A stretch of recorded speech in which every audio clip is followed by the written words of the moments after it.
Thank you very much, everyone. Before I begin, I'd like to offer my condolences and best wishes to the people all across our great South who have endured deadly tornadoes and other severe weather in Texas, Louisiana, Mississippi, Alabama, Florida, Georgia, Tennessee, and South Carolina. My administration will do everything possible to help those communities get back on their feet. We're speaking with their governors and representatives. FEMA is already on its way, and they got there as soon as we heard the word. I said, get out there. So FEMA is there, and you know the great job that FEMA does. It's really something very special. So we just want to say warmest condolences, and we're with you all the way. It's a tough deal. That was a bad level 5. That was a bad group. That's as high as it gets. It was a bad grouping of tornadoes, something that's something incredible. The power, the horrible, destructive power. America is continuing to make critical progress in our war against the virus. Over the weekend, the number of daily new infections remained flat. Nationwide, flat. Hospitalizations are slowing in hotspots like New York, New Jersey, Michigan, and Louisiana. This is clear evidence that our aggressive strategy to combat the virus is working and that Americans are following the guidelines. It's been incredible what they've done. You looked at the charts, and the charts are, and the models from early on predictions where 100 and 120,000 people looked like if they did well, they were going to unfortunately perish. And we're going to be hopefully way, way below that number. So that will be a sign of people doing things right, but it's still just a horrible thing all over the world, 184 countries. This is all a tribute to our wonderful healthcare advisors and experts who have been with us right from the beginning. We appreciate it so much. In fact, Dr. Fauci's here. Maybe I could ask Tony to say a few words before we go any further. Thank you very much. Tony, please. Thank you, Mr. President. Just a couple of things, and then I just want to make a comment about something that happened yesterday. You're going to hear from Dr. Birx soon about the numbers that we've been talking about, how things are starting to balance off. And I think the more as we go by each day, I think we're going to see, and again, I never like to get ahead of myself or of Dr. Birx, but it looks like even though we've had a really bad week last week, remember when I was speaking to you before, I was saying this was really a bad week. There's still going to be a lot of deaths, but we're starting to see in some areas now that kind of flattening, particularly in a place that was a hot spot like New York. That's the first thing. The second thing is that I had a really very, very productive conversation with the Congressional Black Caucus this morning for about an hour, and they really wanted to know what exactly are we going to be doing in the immediate as well as the long range about the health disparities and the discrepancies both in infection and in poor outcome in the minorities in general, but specifically African American. And I mean, I made it very clear to them that what we have to do is focus on getting the resources where the vulnerable are to be able to get testing done, to be able to get the appropriate identification where proper and where appropriate to isolate and contact trace if we can, but also to help mitigate in a community that is suffering and suffering much more disproportionately. So I just wanted to get that out of the way. The other point I wanted to make is that I had an interview yesterday that I was asked a hypothetical question.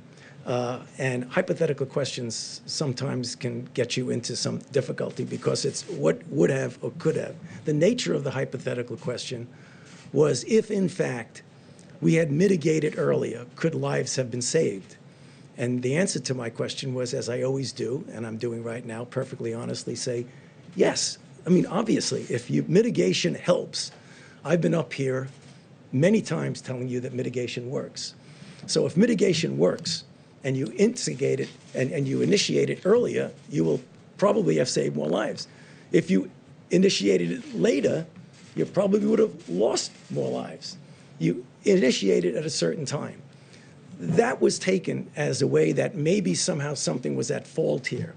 So let me tell you from my experience, and I can only speak from my own experience, is that we had been talking before any meetings that we had about the pros and the cons, the effectiveness or not of strong mitigations. So discussions were going on mostly among the medical people about what that would mean.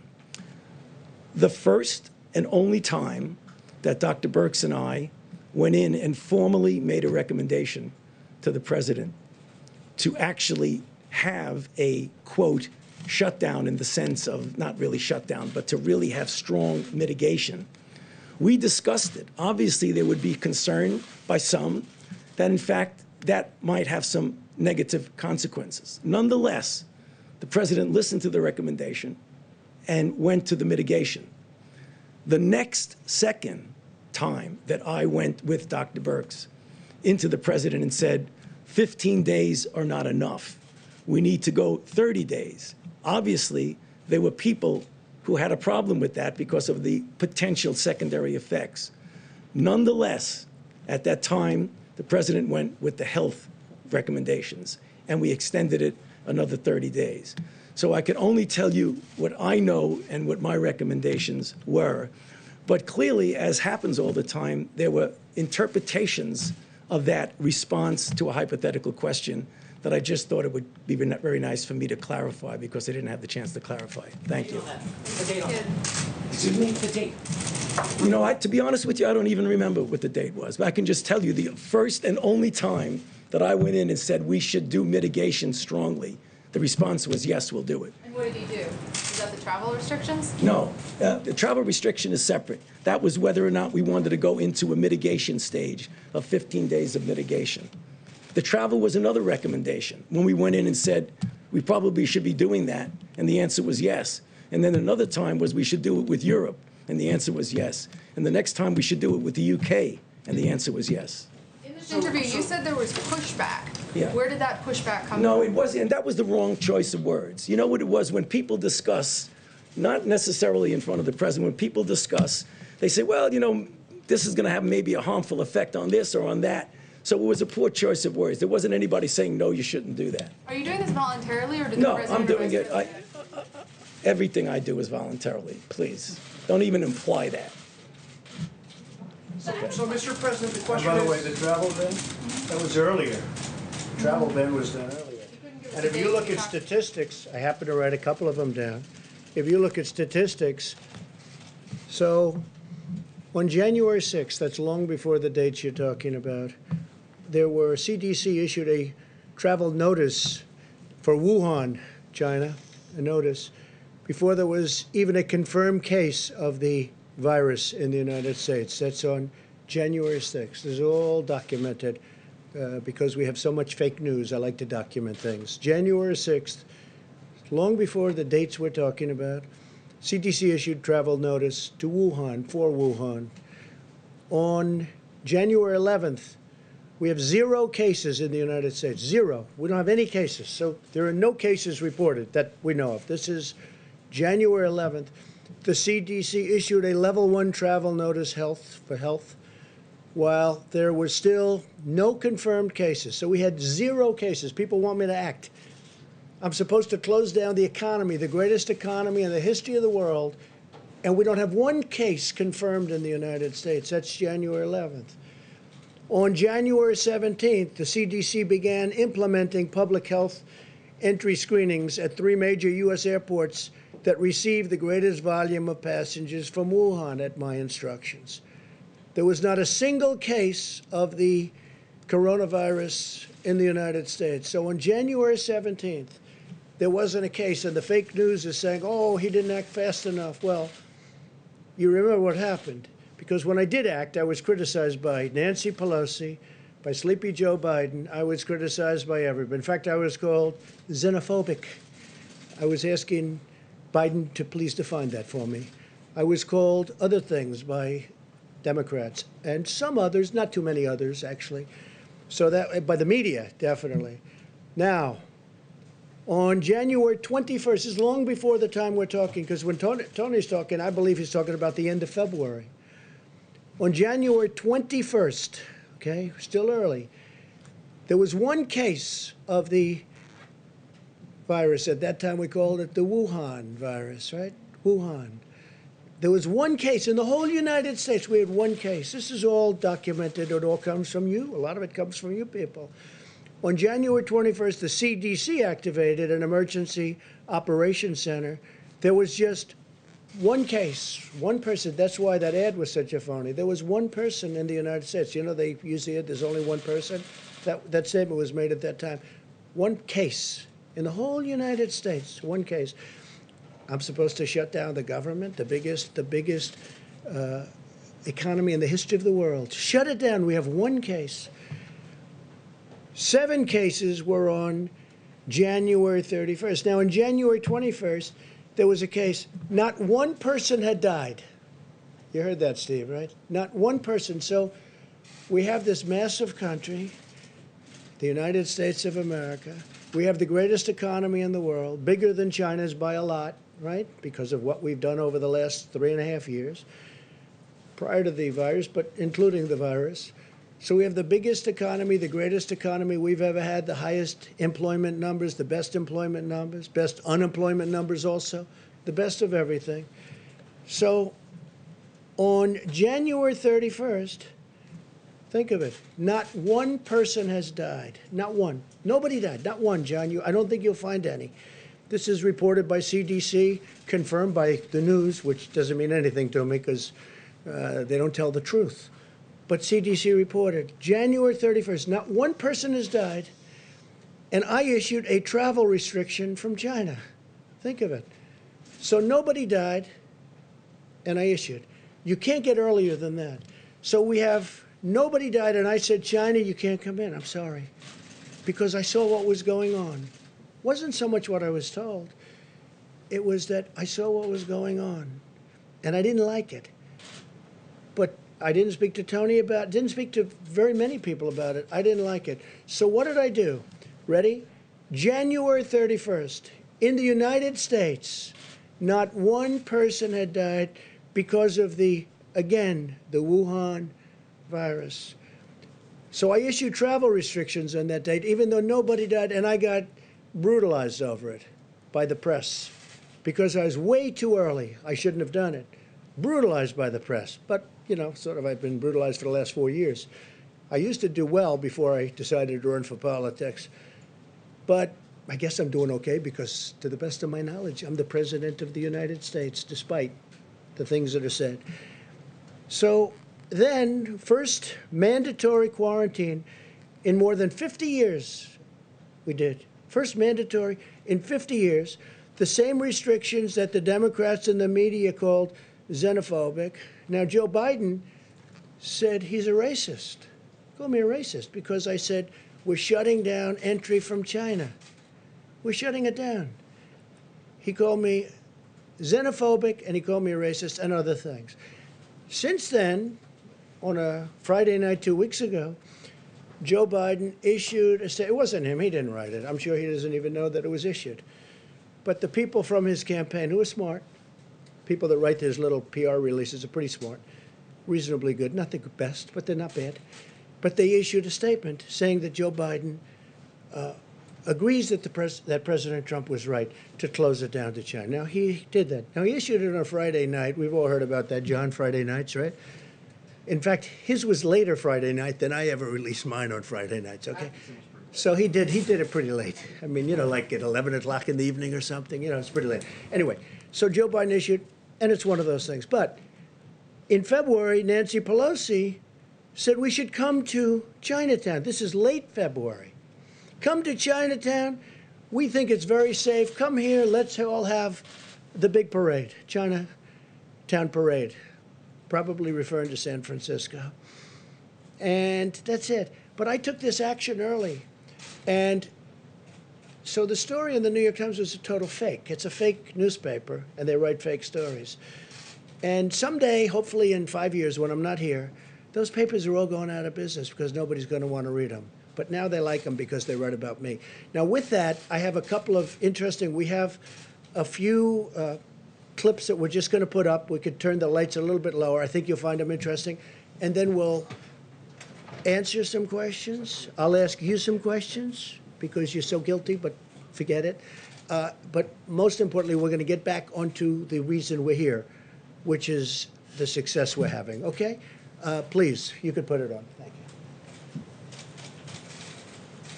People should be more concerned right now with the flu in this country. A lot of people are concerned about the coronavirus because they're hearing a lot of news about it right now. But the reality is, comparing it to the flu, for example, it's not even close to being at that stage. What if it is worse? Is this a moment where maybe countries put politics aside, a little bit of pride aside, and do we have U.S. officials? Should U.S. professionals such as yourself get involved? How worried should Americans be about coronavirus? Coronavirus is not going to cause a major issue in the United States.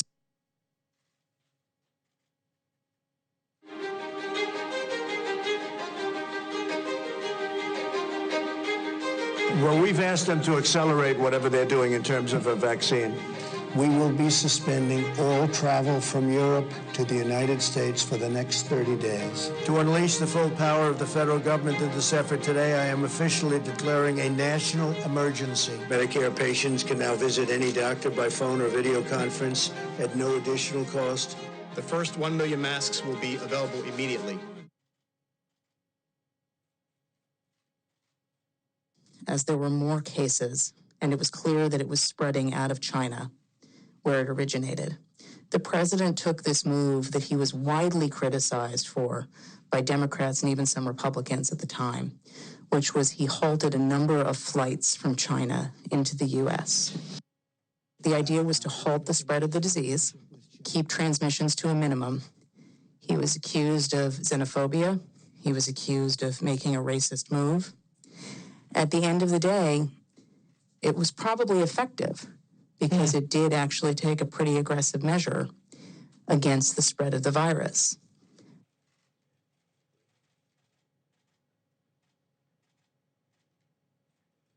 His team is on it. They've been responsive late at night, early in the morning, and they've thus far been doing everything that they can do, and I want to say thank you, and I want to say that I appreciate it. He returns calls. He reaches out.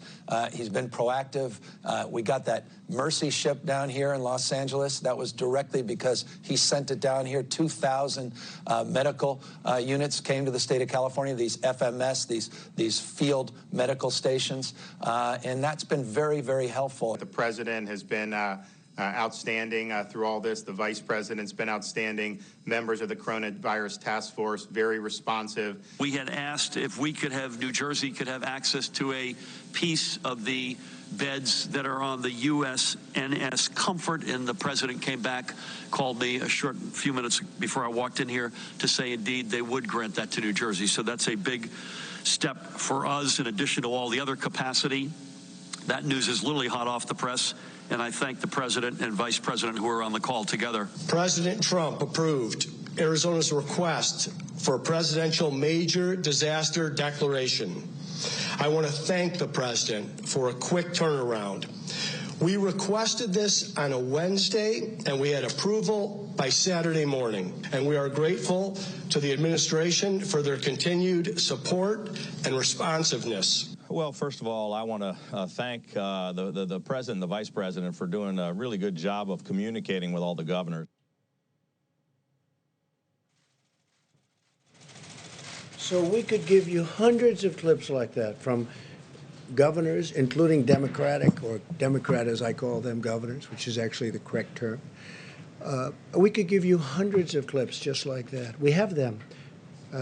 We didn't want this to go on too long, but I just want to say it's, you know, it's very sad when people write false stories like, in that case, I guess it was gotten mostly from the New York Times, which is a highly, I mean, if you had libel laws, they would have been out of business even before they'll end up going out of business. So it's too bad. But we could have given, you saw the statements. We have hundreds of statements, including from Democrats and Democrat governors.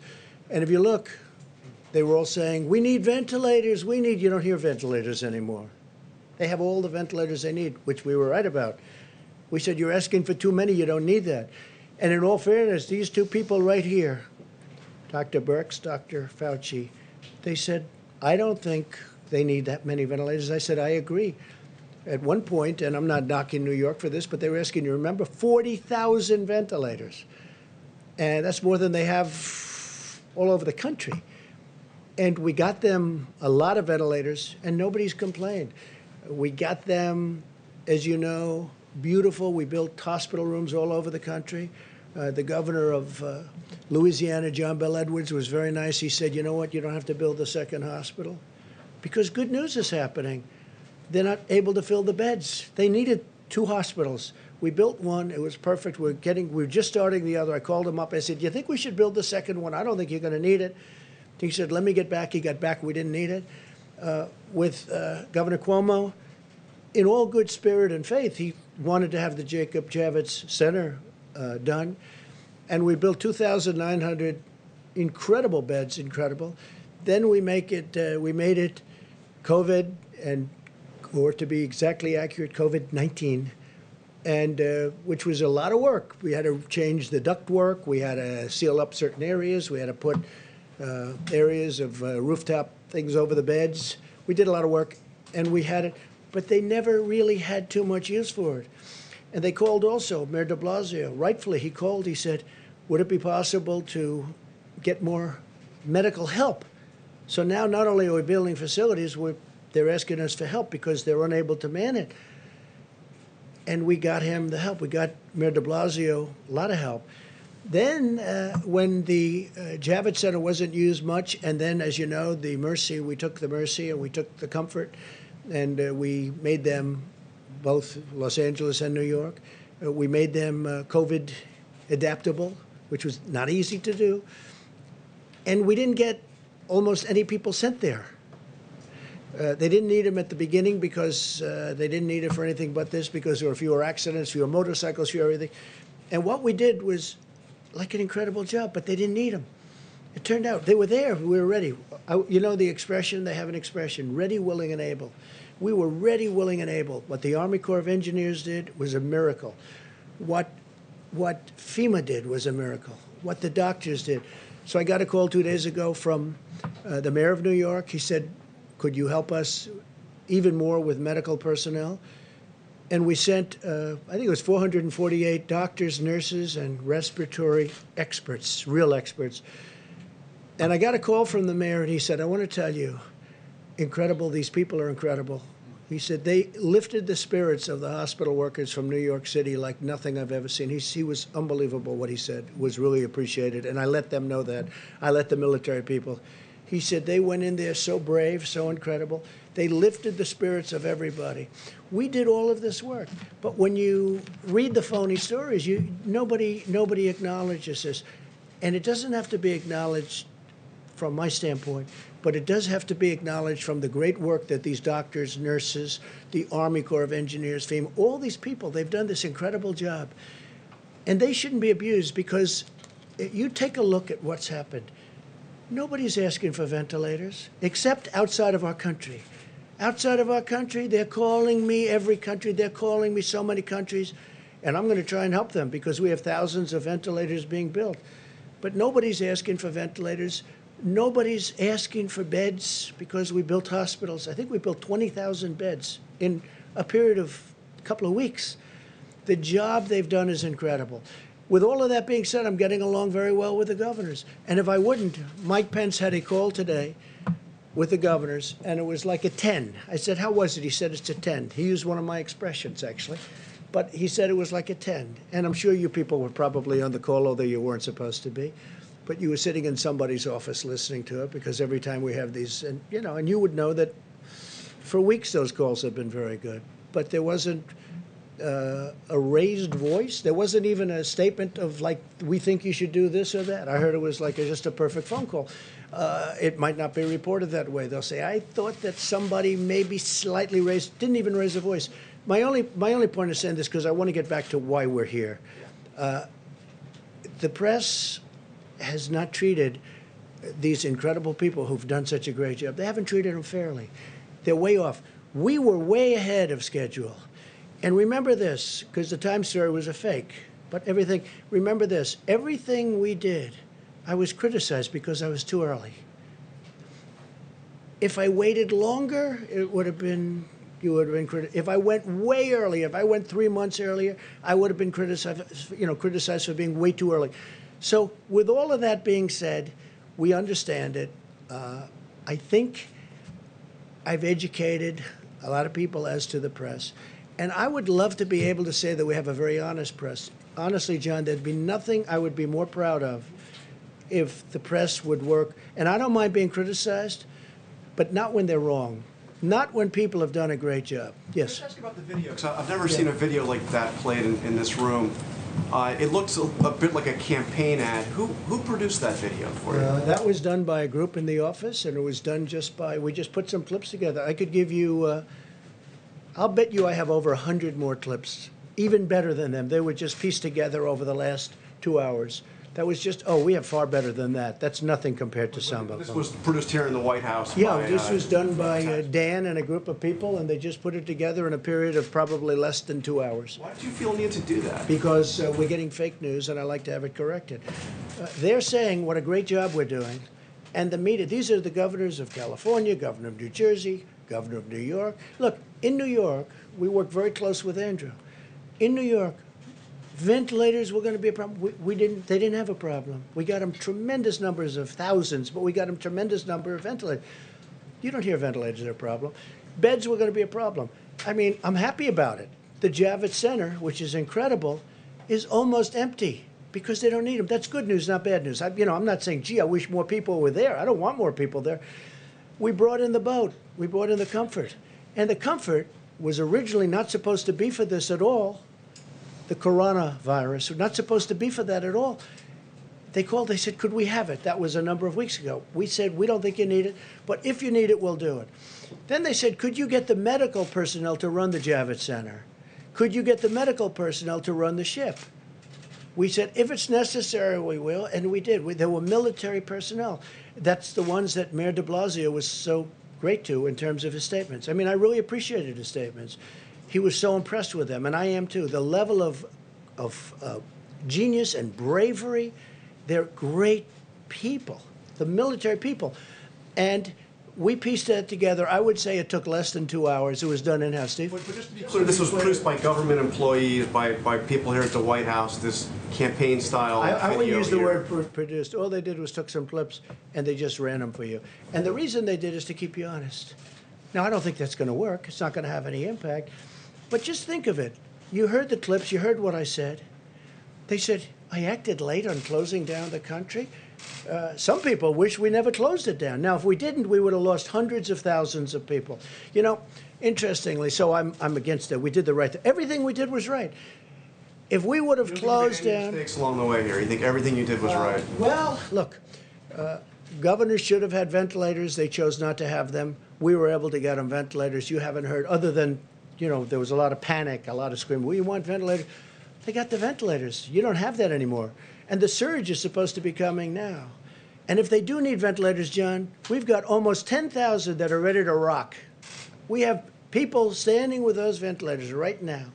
If you needed 2,000 in New York, which you don't, but if you did, we can have them here in less than 24 hours. We're ready to rock. This was a great military and beyond that operation.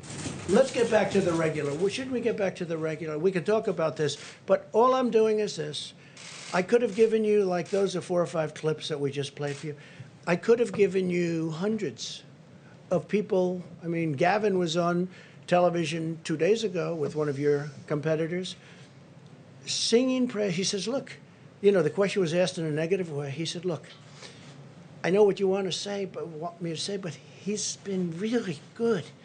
It's hard for me to say that. In fact, it's impossible for me to say. Gavin Newsom, the governor of California. I have many clips from I have some clips from Anthony that I didn't want to put up, which were really good. I think Anthony would be the first one to say, when I closed the country to China, when I closed the China ban, whatever you want to call it, Anthony said I saved a lot of lives by doing that. I mean, am I correct? I don't want to put words in Anthony's mouth, by the way, and I like him. Today I walk in, I hear I'm going to fire him. I'm not firing him. I think he's a wonderful guy. Why did you tweet something that said fire Fauci? Why did you fire Fauci? I retweeted somebody. I don't know. They said fire. Doesn't matter. Did you notice that when you retweeted it? Yeah, I notice everything. So you retweeted it even though it said time to fire No, Fauci. no, that's somebody's opinion. All that is an opinion. Read it and you elevated No, it. I was called about that. I said, I'm not firing. In fact, if you ask your friends in the office, in the public relations office, I was immediately called upon that. And I said, no, I like him. I think he's terrific because this was a person's view. Not everybody's happy with Anthony. Not everybody's happy with everybody. But I will tell you, we have done a job the likes of which nobody's ever done. The mobilization, getting of equipment, all of the things we've done. Nobody's ever done a job like this. We have 50 governors and territories, by the way. People don't ever mention that. We have territories.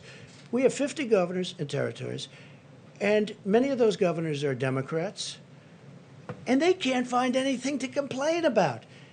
And honestly, many of them didn't do their jobs. I'll let you know someday. Let's see what happens. But I may let you know who's not doing their job. I can tell you the ones that are good, both Republican and Democrat, and the ones who don't know what they're doing. But we help some of the ones that don't know what they're doing. They should have had their own stockpiles. And now, if they want, we can build them stockpiles of ventilators. The hardest thing is a ventilator because it's expensive. It takes a while to get.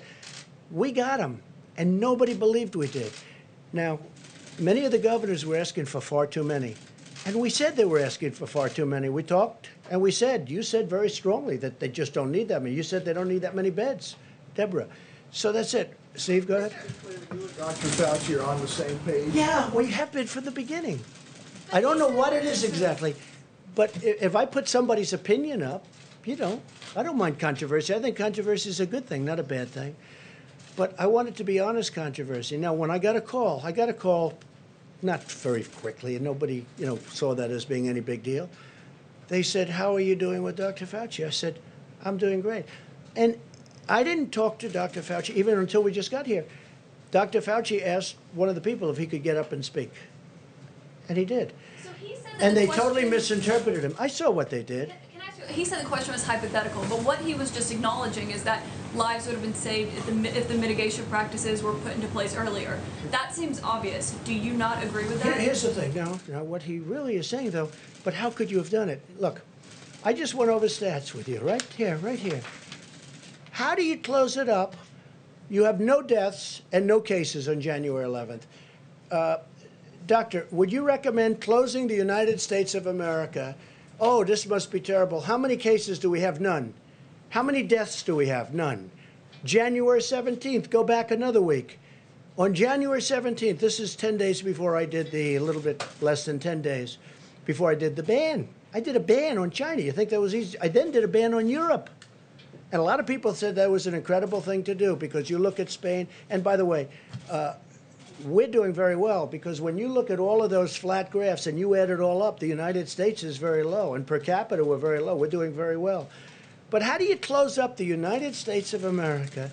So on January 6th, no deaths. On January 11th, no deaths. And no cases. On January 17th, no cases, no deaths. I'm supposed to close up the United States of America when I have no cases. You didn't close it down in the middle of March. Should you have closed it down earlier? I closed down question. from It's not about China. January. Excuse me. I closed it down from China. And by the way, some people think I should have waited longer and maybe ridden it out. I disagree with them, okay? But it was thought of. I mean, that was an alternative. There are a lot of people that would have said, let's write it out. Now, I'll give you the good news. If I would have done that, it would have been, I think, catastrophic. Because their numbers are, Anthony, 1.6 to 2.2 million people would have died if we tried to do that. And I did this last time. Cut it in half. Don't say 2.2 million. Cut it in more than half. Say 1 million people died. Well, that's much more than the Civil War. Cut it in half. Take the million and cut it in half. That's 500,000 people would have died. Now, that number we would have reached, okay? That would have been easy to reach if we did nothing. So we did the right thing, and our timing was very good. But here's the one thing, and you have to say this. When you ask me, why didn't you do this? How come when I did the ban on China and instituted some very tough things, how come Nancy Pelosi a month later is in Chinatown saying, let's all march, this is not going to happen? How come we have many of the experts from CNN, and many other networks, if you call CNN a network, I don't personally, but we have CNN, we have many other places, and they're all saying, he doesn't need to do it. He doesn't need to do it. All I'm saying is this: how do you close down the greatest economy in the history of the world when on January 17th you have no cases and no death? When on January 21st you have one case and no death. One case. Think of that. Now, we're supposed to close down the country, but here's what happened. When on January 31st I instituted the ban, Joe Biden went crazy. He said, you don't need the ban. He didn't go crazy. Like, he didn't even know what the hell the ban was. So he didn't go crazy. But he did say, he did call me xenophobic. Wait a minute. He called me xenophobic. He called me a racist because he has since apologized and he said I did the right thing. So when you say, why didn't you this? Every Democrat thought I made a mistake when I did it. I saved tens of thousands, maybe hundreds of thousands of lives by putting it. That you bought, the argument is that you bought yourself some time and you didn't use it to prepare hospitals, you didn't use it to ramp up testing. Right now, nearly 20 million people disgraceful. are unemployed. It's so disgraceful the way you said it. Let me just, listen, I just went over it. Or this rant supposed to make people I just went over it. in an unprecedented crisis. Nobody thought we should do it. And when I did it. But what did you do with the time that you bought? You know the what month we did? of February. That what we did? Was a gap. What the do you entire do? Month of February. What do you do when you have no case in the whole United States? You had cases when in February. excuse me, you reported it. 0 cases, 0 deaths on January 17th. February, the entire January. month of I said in February. Your video January. has a complete gap. On January 30th. What did your administration do in February with the time that your travel ban bought A you? lot. What? A lot. And in fact, we'll give you a list. What we did, in fact, part of it was up there. We did a lot. Look. You know you're a fake. You know that. Your whole network, the way you cover it, is fake. And most of you, and not all of you, but the people are wise to you. That's why you have a lower approval rating than you've ever had before, times probably 3. And when you ask me that question, let me ask you this: why did Biden apologize? Why did he write a letter of apology? No, that's very important. Why did the Democrats think that I acted too quickly? You know why? Because they really thought that I acted too quickly. We have done a great job. Now, I could have kept it open, and I could have done what some countries are doing. They're getting beat up pretty badly. I could have kept it open. I thought of keeping it open because nobody's ever heard of closing down a country, let alone the United States of America. But if I would have done that, we would have had hundreds of thousands of people that would right now be dead. We've done this right, and we really have done this right.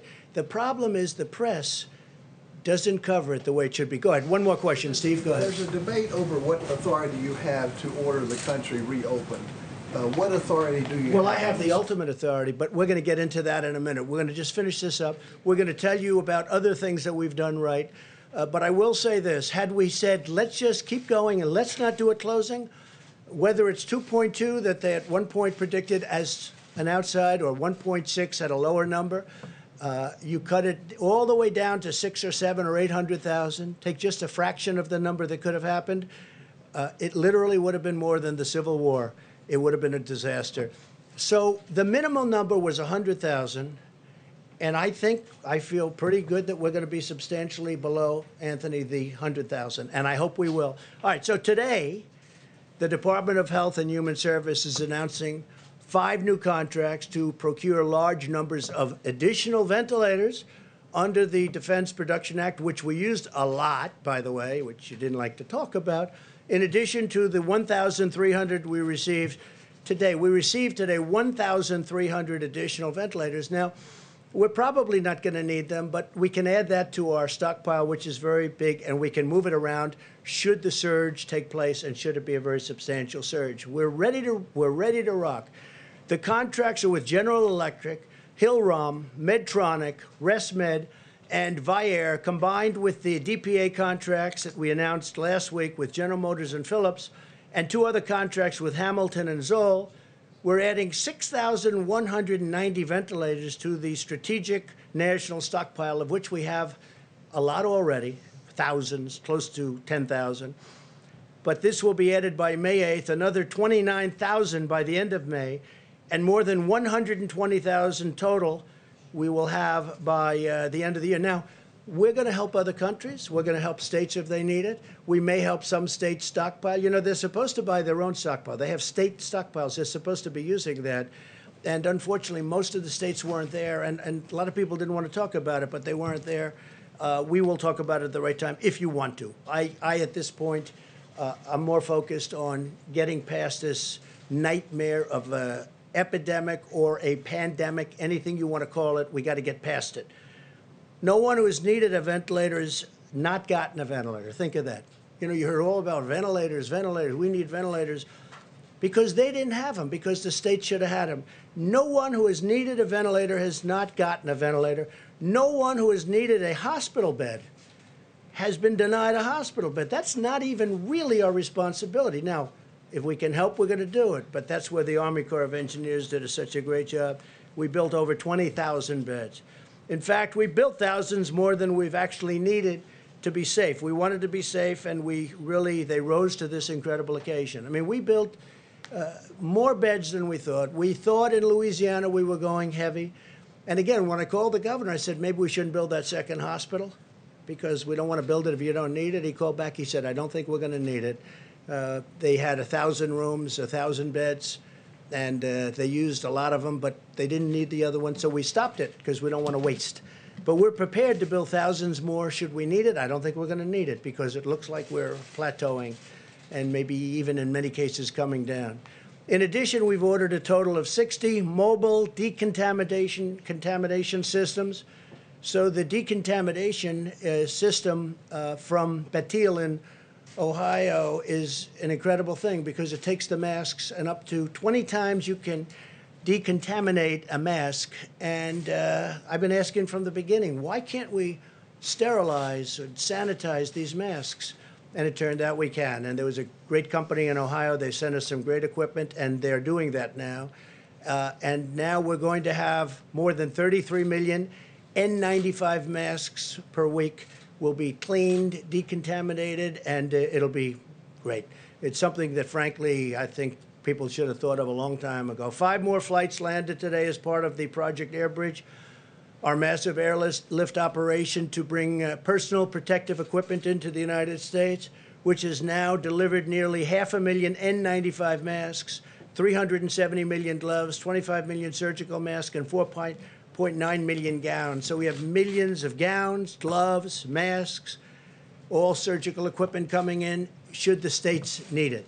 Now, the states are supposed to be buying their own stuff, but should they need it, we are ready to give them because we're building up our stockpile again like crazy. Remember, and you saw the stories, I inherited this administration, Mike, myself, the whole administration, we inherited a stockpile where the cupboards were bare. There was nothing. And I say it, and I'll say it again, just like we didn't have ammunition, we didn't have medical supplies, we didn't have ventilators, we didn't have a lot of things that should have been had, and you can read your own stories on that because you know what happened. They didn't want to spend the money, but we did. To date, we've facilitated the supply of more than 38 million N95 masks nationwide. This week, we'll be sending 2 million N95 masks to the Commonwealth of Pennsylvania.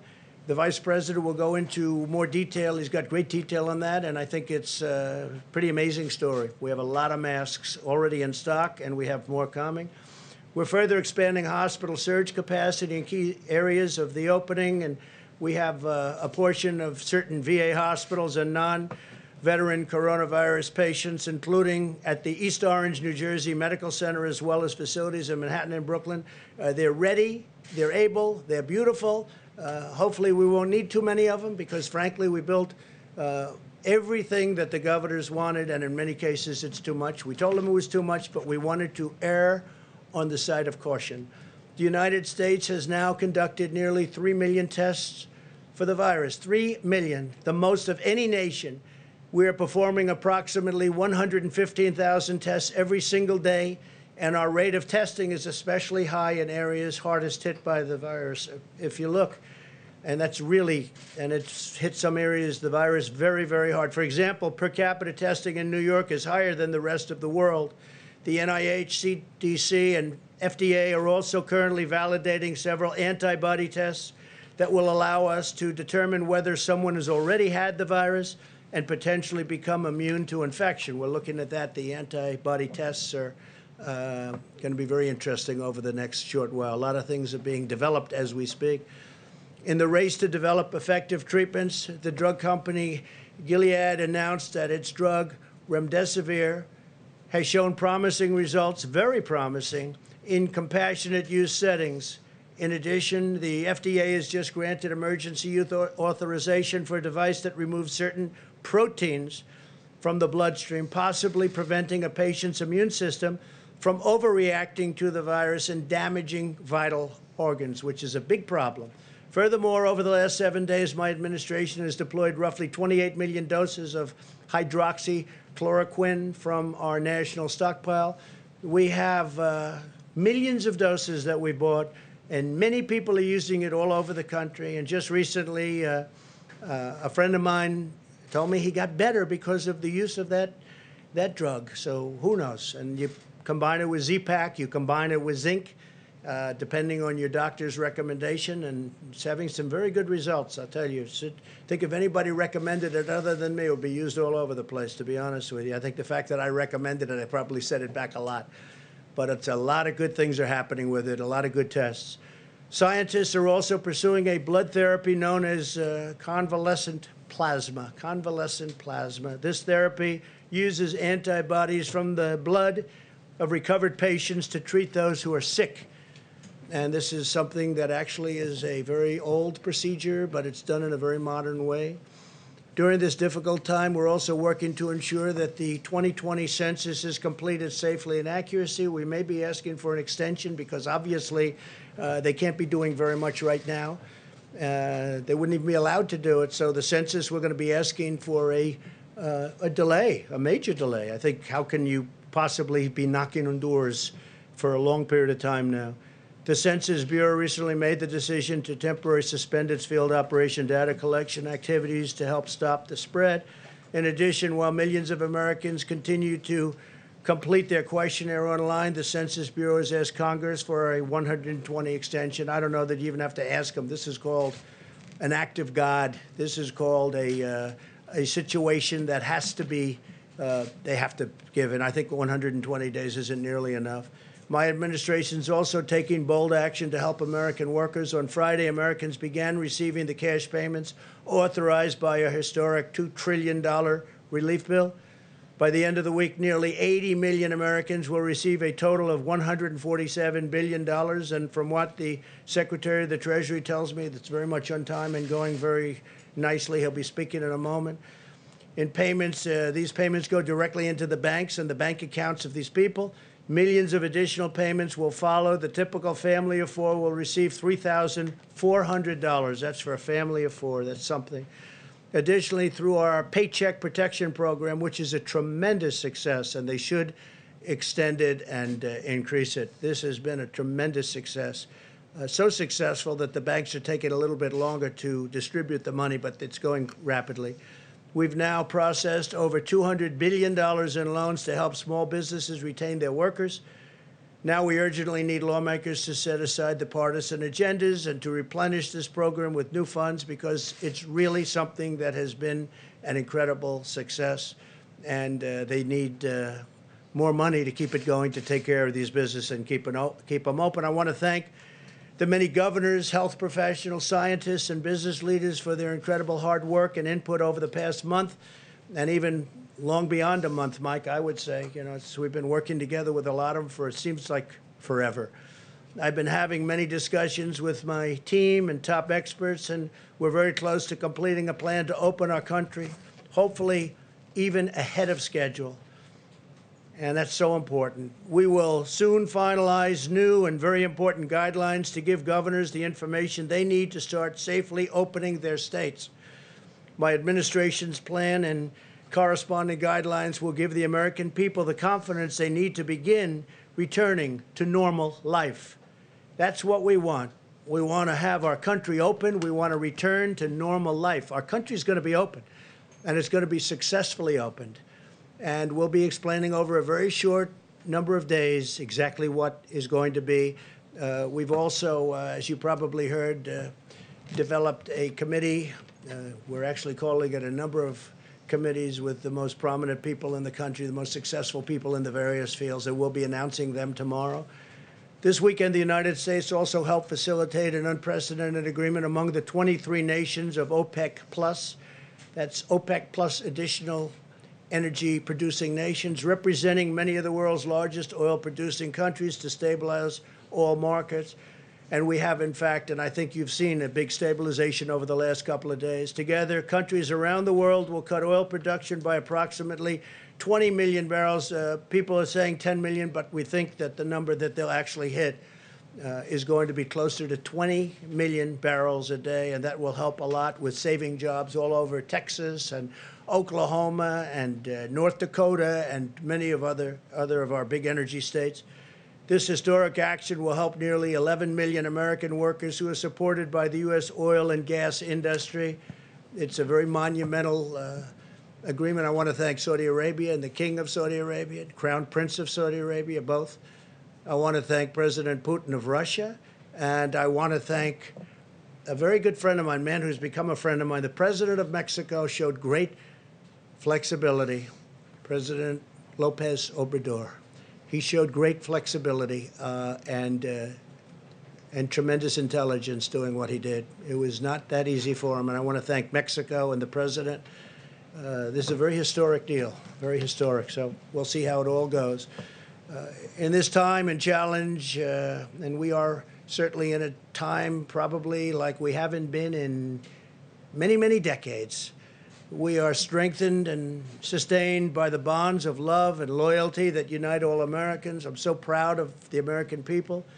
Everywhere you look, you see the patriotism of our people shining through and the courage of our doctors and nurses on the front lines, in the dedication of our food supply workers, and in the commitment of every citizen to achieving victory over the virus. That's what's going to happen. It's going to happen sooner than people think, and we're going to be smart about it, very, very smart about it. We're going to be safe about it. We're going to be listening also to the great doctors and medical professionals. Together, we're beating back the invisible enemy, and we're paving the way for great resurgence, really a great resurgence for American prosperity. Our country wants to go back. They want to go back to work. They're going to go back safely, and that's what we want. I'd like now to ask Vice President Pence to say a few words, followed by Dr. Fauci and Dr. Birx. I think before we do this, because I know there's an emergency where they want Steve to come, so what I'll do is I'll ask Steve to come up, Secretary of the Treasury. You can talk a little bit and then maybe take a couple of questions about what's happening. Tell them the success we're having. Thank you very much.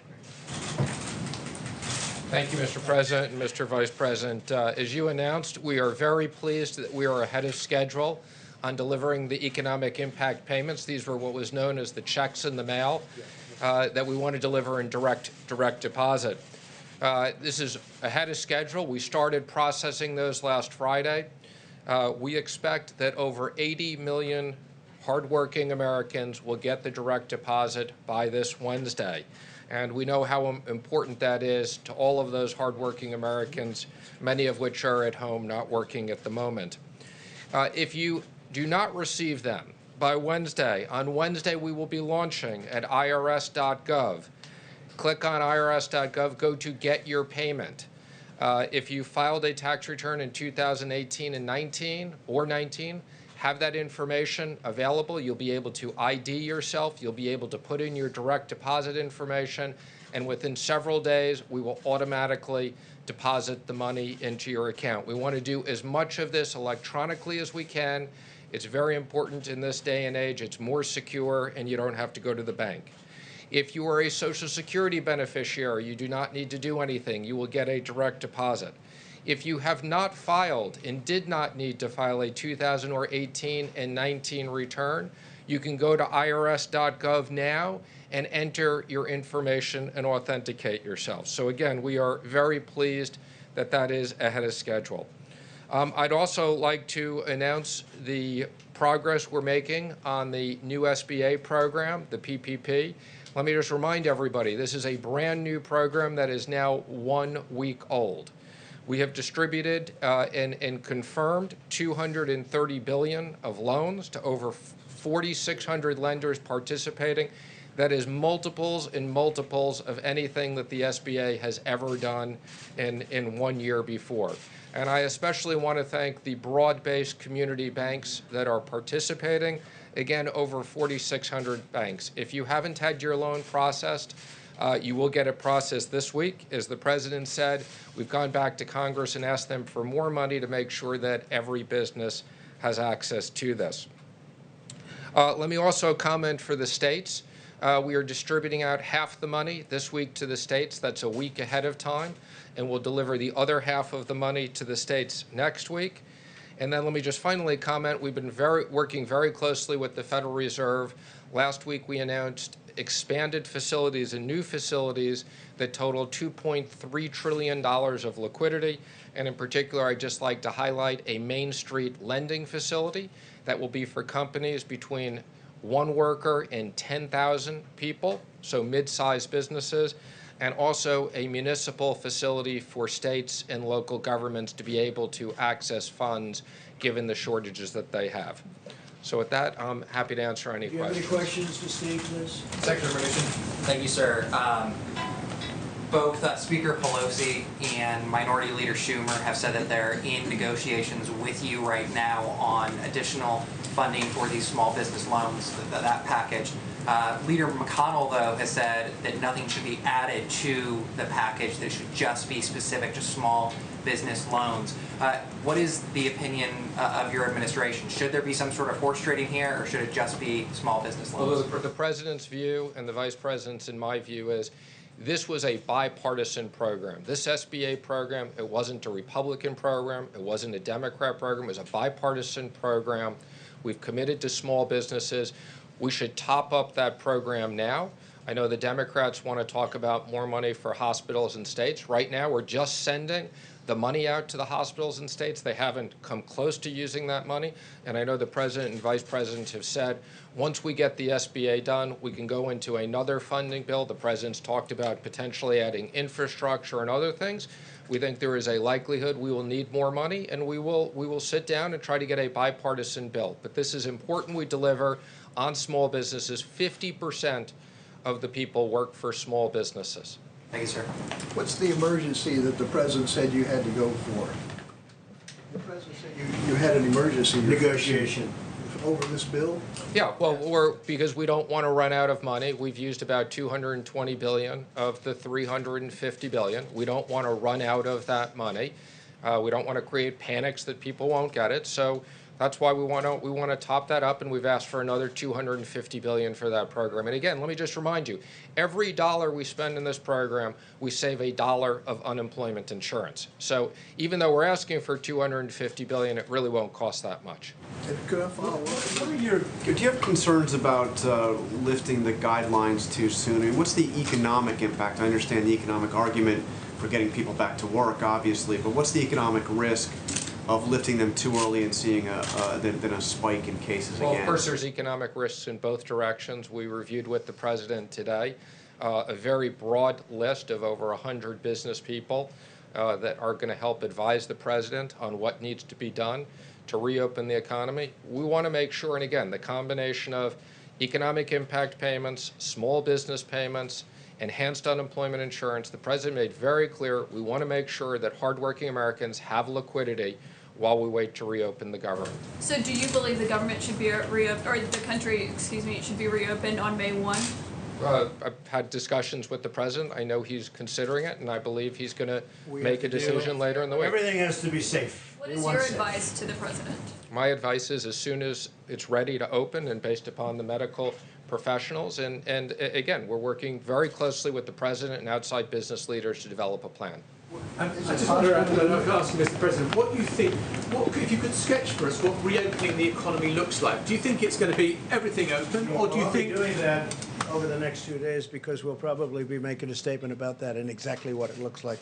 I know what that looks like, but I also want to get the advice, in a sense. We have some of the biggest from every business on this council. We're actually setting up a number of different councils or committees, I guess you could call them. And we have a lot of smart people. I think that they will give us some also good advice. But no, we want to be very, very safe. At the same time, we got to get our country open. Yeah, and I understand that, Mr. President. Do you think there is a possibility then that what you do is you open it incrementally? Do you think people will go back to restaurants, to concerts, the cinema? I do think so. Eventually they will, yeah. And let me ask one. I think eventually they will do that.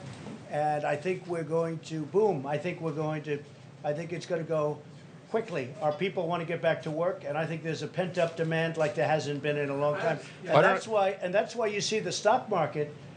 I mean, to think that the stock market's at the level it is right now with all that this world and this country has gone. And look at the European Union, how badly decimated they've been. Look at other countries. Look at China, by the way. I've seen the numbers. Look at China. Look at how these countries have been just decimated by this. And to think that the stock market is at this tremendously high number, not that much, you know, it was looking a little bleak for a while, but it hit a certain point and then started going up. I think that's a great tribute to the fact that there's a demand. Yeah. Mr. President, thank you, sir. In regards to some of your tweets earlier today, and I think it was Steve's question, my question to you is what provision in the Constitution gives the President the power to open or close state economies? And then numerous provisions. We'll give you a legal brief if you want. And then we'll be looking forward to that, sir. But following up, what happens if you say, for instance, we want states to reopen, but California or New York do not open? What would you do then? I think everybody wants to open. I mean, sorry, can I just ask one other thing? You know, that could happen, but I don't think that would happen. States that have closed, ordered schools closed. It's been states that have ordered businesses like restaurants. That's because and I let bars that closed. happen. Because I would have preferred that. I let that happen. But if I wanted to, I could have closed it up. But I let that happen. And I like the way they've done it. And the 7 that remained really in sort of a semi-lockdown, if you look at those states, they've really done a very good job. They're very much different from a New York or from other places where they've been hit very hard. So you're prepared then to face what states and say, I order you to open your schools, I order you to force kids to be able to go? Yes, Mr. President. Following up on that, there are 2 consortiums of states today, California, Oregon, Washington on the West Coast, northeastern states, totally representing about 100 million people, who said they're going to cooperate and decide when to reopen. Well, they can decide, but does that undermine what you're trying to do? No, not at all. Let me just tell you, very simple. I'm going to put it very simply. The President of the United States has the authority to do what the President has the authority to do, which is very powerful. The President of the United States calls the shots. If we weren't here for the states, you would have had a problem in this country like you've never seen before. We were here to back them up, and we've more than backed them up. We did a job that nobody ever thought was possible. It's a decision for the President of the United States. Now, with that being said, we're going to work with the states because it's very important. You have local governments. They're pinpointed. It's really, you talk about, it's like a microchip. They're pinpointed. We have local government that hopefully will do a good job. And if they don't do a good job, I'd step in so fast. But no, they can't do anything without the approval of the President of the United States. Go ahead, please. So if some states refuse to reopen and you order them to, the 10th Amendment to the Constitution says all powers that don't reside in the President or the Congress reside in the states. How do you overcome that? Well, if some states refuse to open, I would like to see that person run for election. They're going to open. They're going to all open. The ballot box. I think that's something that's not going to happen. They want to open. They have to open. They have to get open. Every one of those states, the people want to go and they want to. Now, some are in a different situation. You have, I won't name states now, but I will over the next 2 or 3 days. I'm going to be very specific. But you have some states where this is not the kind of a problem that it is in New York or Louisiana or Michigan or other places that got hit very hard. Illinois got hit very hard. But all states want to open, and they want to open as soon as possible, but they want to open safely, and so do I. Yeah, please. Thank you, Mr. President.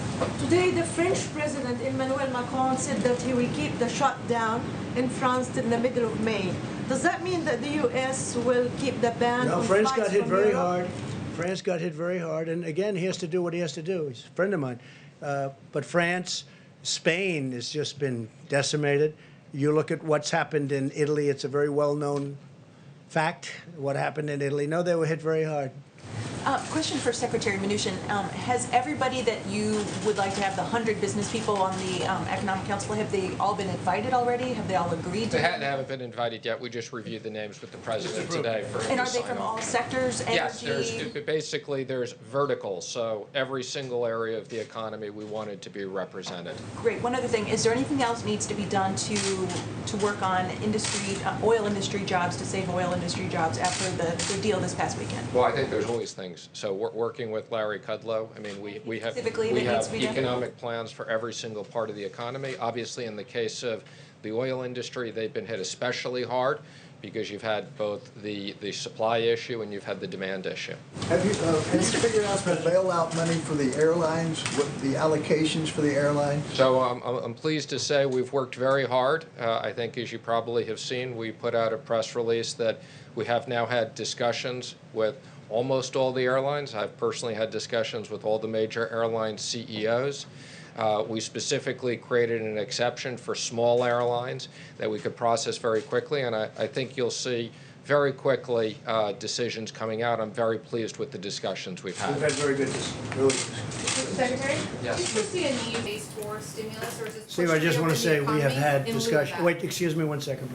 We've had very good discussions with the airlines. Very good discussions. Is it possible to reopen the economy on May the 1st? I don't want to say that. You'll be hearing over the next few days. Let me just Do you comment. still I'm see gonna a answer your need for a question. phase 4? Is this push in lieu of another stimulus? Okay, so again, let me just comment. I mean, Congress on a bipartisan basis approved an unprecedented amount of money to help American workers and American business because it was no fault of their own that business was closed down. We have been very diligently executing on that.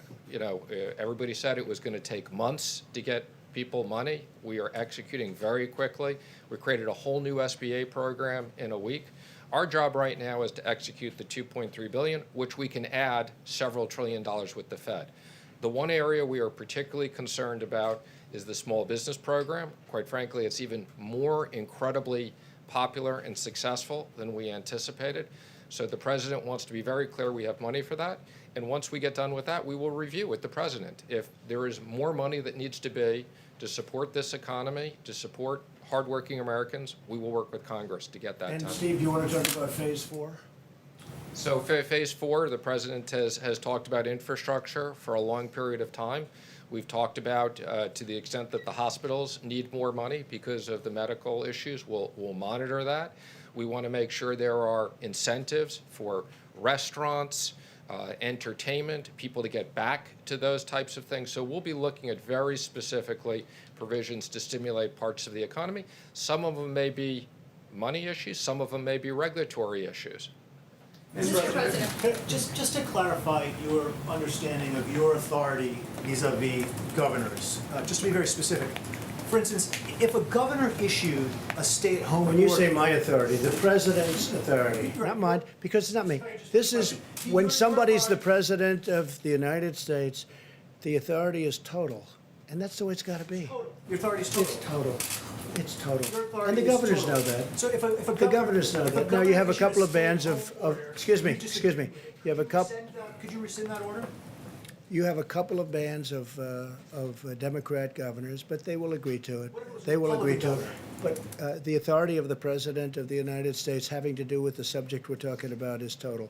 Mr. Vice President, do you agree with that? Yeah, please, go ahead. The President's authority is total? One of the things we saw in your video about was the travel ban from Europe.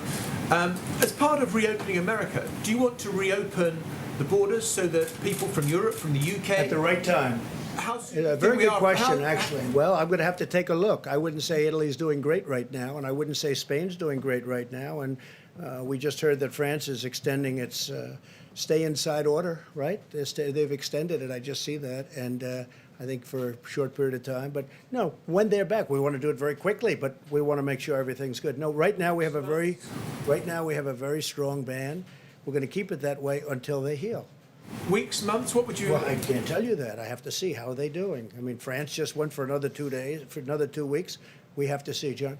So Dr. Fauci said that you took his advice on the question of mitigation. He made the recommendation, you accepted it, you put it into place. As you make this next decision, which, well, as I'm not you sure have said, who, John. I'm not sure who really gave me advice on the band. I think I took my own advice on the band. I don't know. The social distancing I'm talking about, the shutting down, okay. not of travel, but of activity. So my question is, as you make this next decision, which you have said may be the most difficult or important decision of your presidency, will you assure the American people that you will again take the advice of the doctors, of Dr. Fauci, of Dr. Birx? Will you take the advice of the health experts before you do that? I will, and many other people also. But I will absolutely take their advice. But would you go against their? Would you go against their recommendation if they say you need another 15 or 30 days? I don't think it would be likely because I think we're not very far from being on the same page. Please. Yes, Mr. President. One thing that Governor Cuomo said today is that states do not have the capacity to do mass COVID-19 testing ahead of a reopening. Well, they have to do it. Look, he says he supposed to can't be purchase doing the diagnostic tests or equipment and needs federal help. Well, so will the they may states need get help, that? but Will they get it? But they're there. They're on ground. They've got local mayors, local representatives. They have people that do it. And what we did last time is unprecedented. We literally rebuilt tests. We rebuilt a whole industry because we inherited nothing. What we inherited from the previous administration was totally broken, which somebody should eventually say. Not only were the cupboards bare, as I say, but we inherited broken testing. Now we have great testing. I just left the top executives at Abbott. Who would have thought that would have happened, where they have such a great test as that? And in fact, what I'll do, I think, unless you have any further questions for the Secretary of the Treasury, do you have anybody for Steve? Anybody? Is that for the Secretary of the Treasury? Because if it's for me, we can wait. For Secretary we have to get him back to work, okay? Yes, sir. For Secretary Mnuchin, a question from one of my colleagues who's not able to be in the room. They're curious about the SBA rule that prevents small casinos from getting some of this relief. Is that something that you're taking a look at? Is there going to be a change to So that? not small casinos, but there are such things as small taverns and restaurants that have literally, small gaming things, and we are coming out with some additional guidance on that. But I want to be clear, it's not small casinos. Secretary Mnuchin? Secretary, Yes. there was a letter that some House Republicans sent this weekend about liquidity for mortgage servicers. Yes. Can you explain what you're looking at on that front? Sure. So I think I commented on this a week or so ago. We had a subcommittee task force at FSOC that specifically studied this issue. We have all the appropriate people on it. Ginnie Mae has automatically taken some action. We've had conversations with the FHFA as to what they're going to do for Fannie and Freddie. And we've said that to the extent they need certain authorities from the Treasury, we will accommodate that. So we're very aware of the issue. Quite frankly, we had been studying this issue way before COVID and had concerns about some of these non-bank servicers not being well capitalized. But we're going to make sure that the market functions properly. Thank you, sir. We have seen in a number of these relief bills that Democrats and Republicans have been able to push forward different non-coronavirus specific funding priorities. Are you trying to keep funding specific to coronavirus? And then if there are going to be other additions, for instance, a change to labor rules is something that many on the left wanted. Some on the right are wondering if they should also, if you should also be pushing for, their preferred add-ons. Well, I think our expectation has always been this is COVID related. Some people have a rather broad view of what COVID related is because it has impacted almost every single business.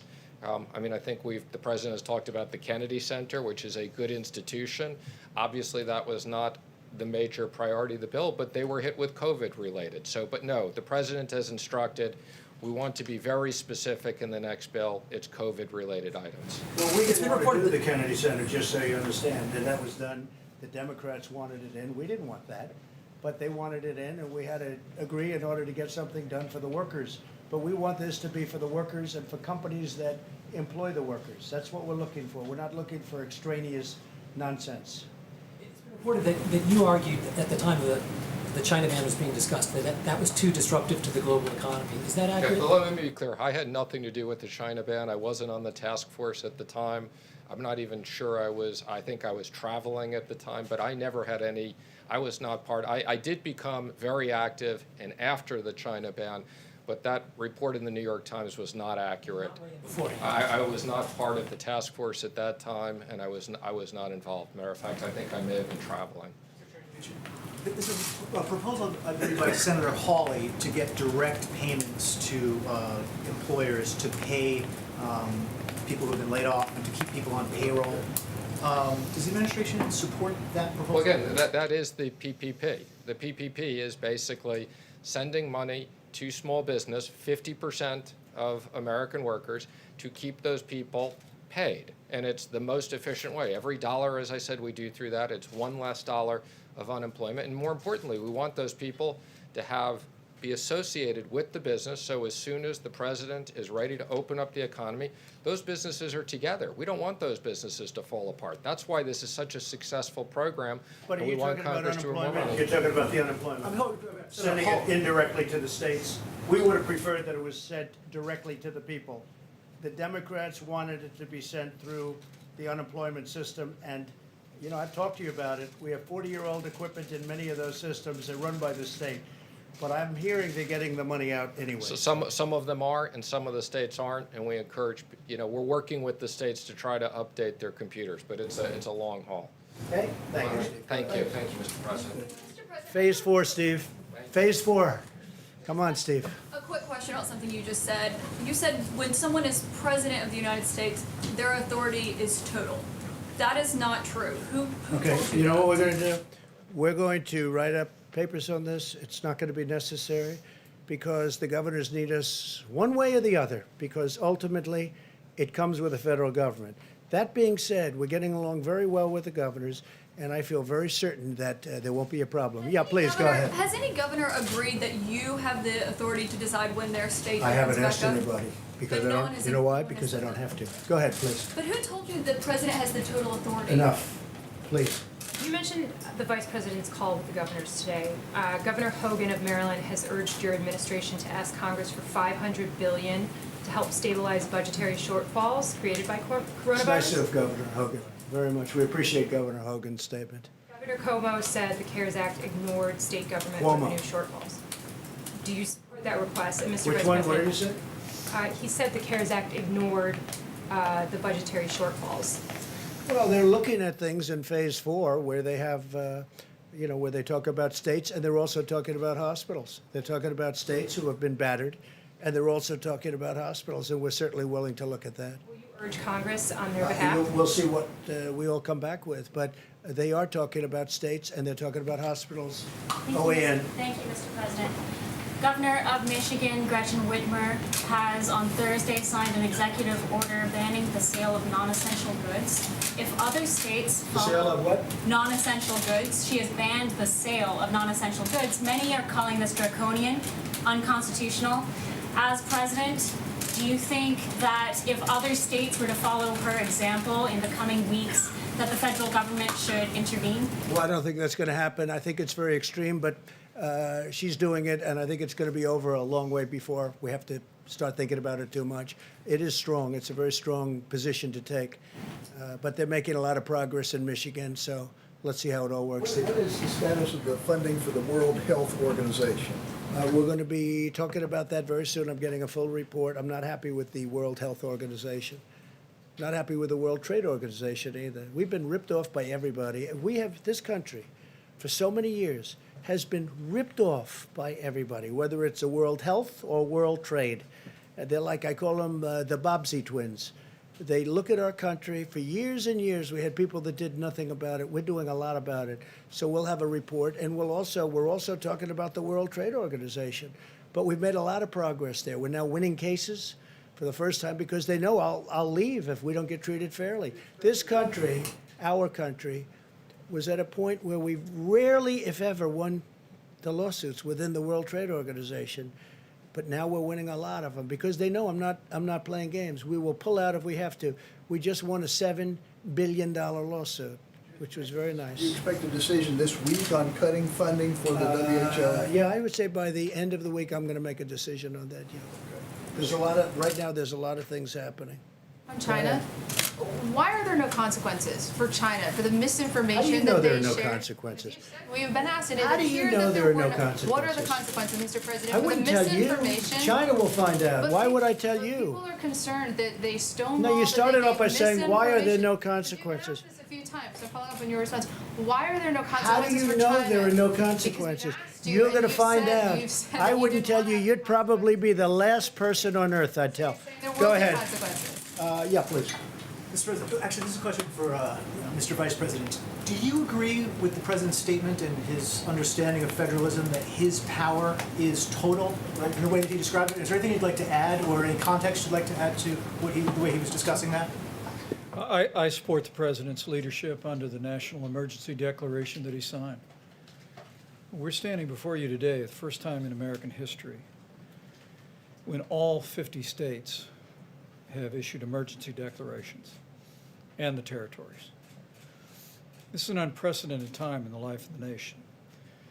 And fortunately, as presidents reflected, and our health experts will continue to reflect, because the American people have heeded the president's coronavirus guidelines for America, because state governors have taken those and implemented them, even in states where there was not a significant outbreak, and implemented additional measures as we provided them with data about cases and best practices. We're making real progress as a country. You think his powers are a little bit more circumscribed than total? Well, make no mistake about it. In the long history of this country, the authority of the President of the United States during national emergencies is unquestionably plenary. You can look back through times of war and other national emergencies. And as the President said, we'll happily brief that. But in the days ahead, what the President has charged us to do is to work with our health experts. We're going to bring together an extraordinary group of American business leaders to counsel the President.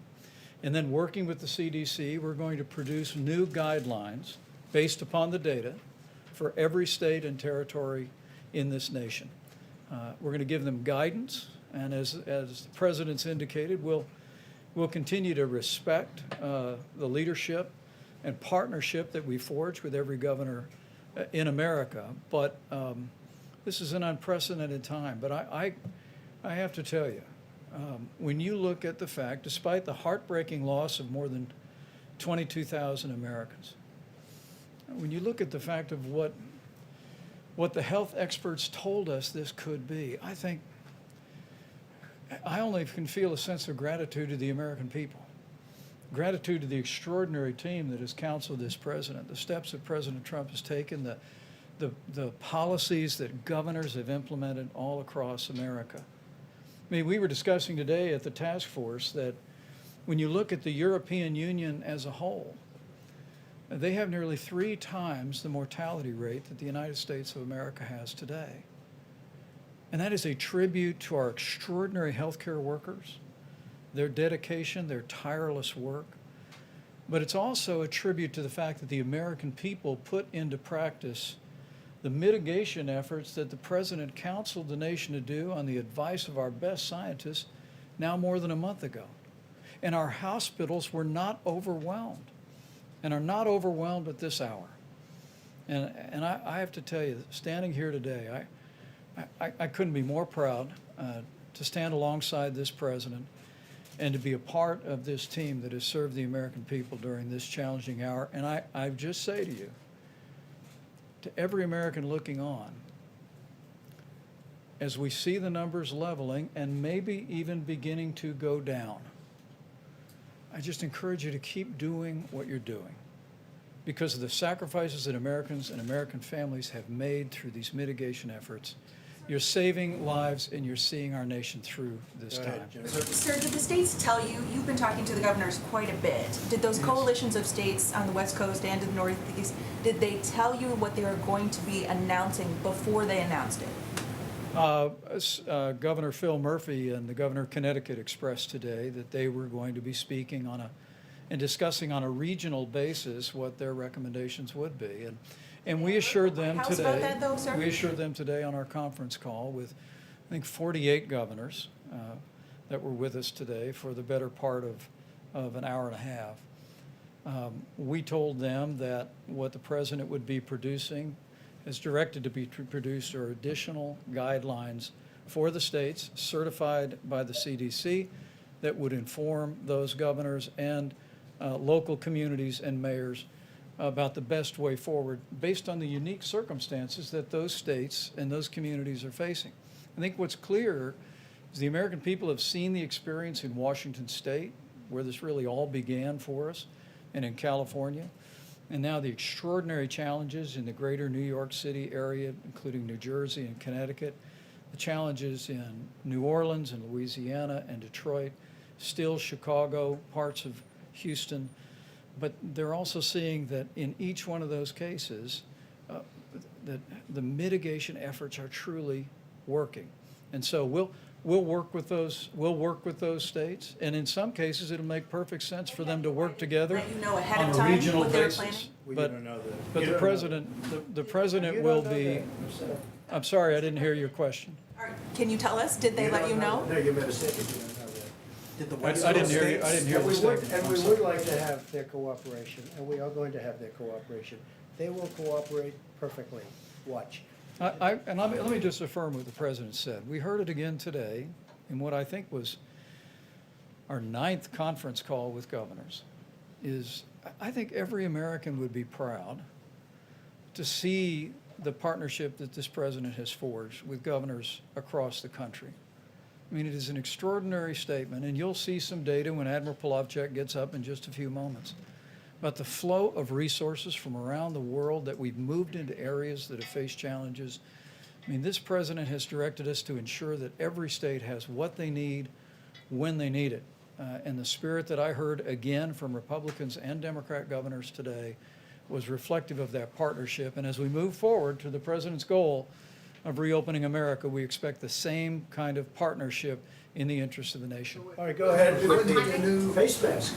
Go ahead. Sir, if you can hear me through the mask. Barely. Can you... I hear you well. The District of Columbia argues that they were shortchanged in the most recent funding bill because they were treated as a territory instead of as a state. Will that be made right in phase 4? Well, we're looking at that, certainly. I heard that complaint, but the mayor seems to be very happy with everything we've done. I mean, she's actually, and she was on today saying very good things. Okay, yeah, go ahead in the back. Yeah. Mr. President, you talked about this being the most difficult decision that you are going to have to take about whether to reopen the economy. I wonder how much it weighs on your mind the thought that if there is a second wave, you've reopened the economy and you might have to shut things down again. It does, and I hope that won't happen. I certainly hope that won't happen, but it does weigh on my mind. Okay, in the back, go ahead. Yeah. Go ahead. Mr. President? Go ahead. Thank you. A question for one of my colleagues who wasn't able to be here. China deployed an aircraft carrier into the South China Sea this weekend amid claims by Chinese state media that COVID has reduced U.S. military readiness in the region. What kind of responses are you thinking of? Will you have a response to this action? China has their own difficulties. We have a relationship with China that we're not happy with certain things that happened over the last period of time, as you know, and I've been very explicit on that.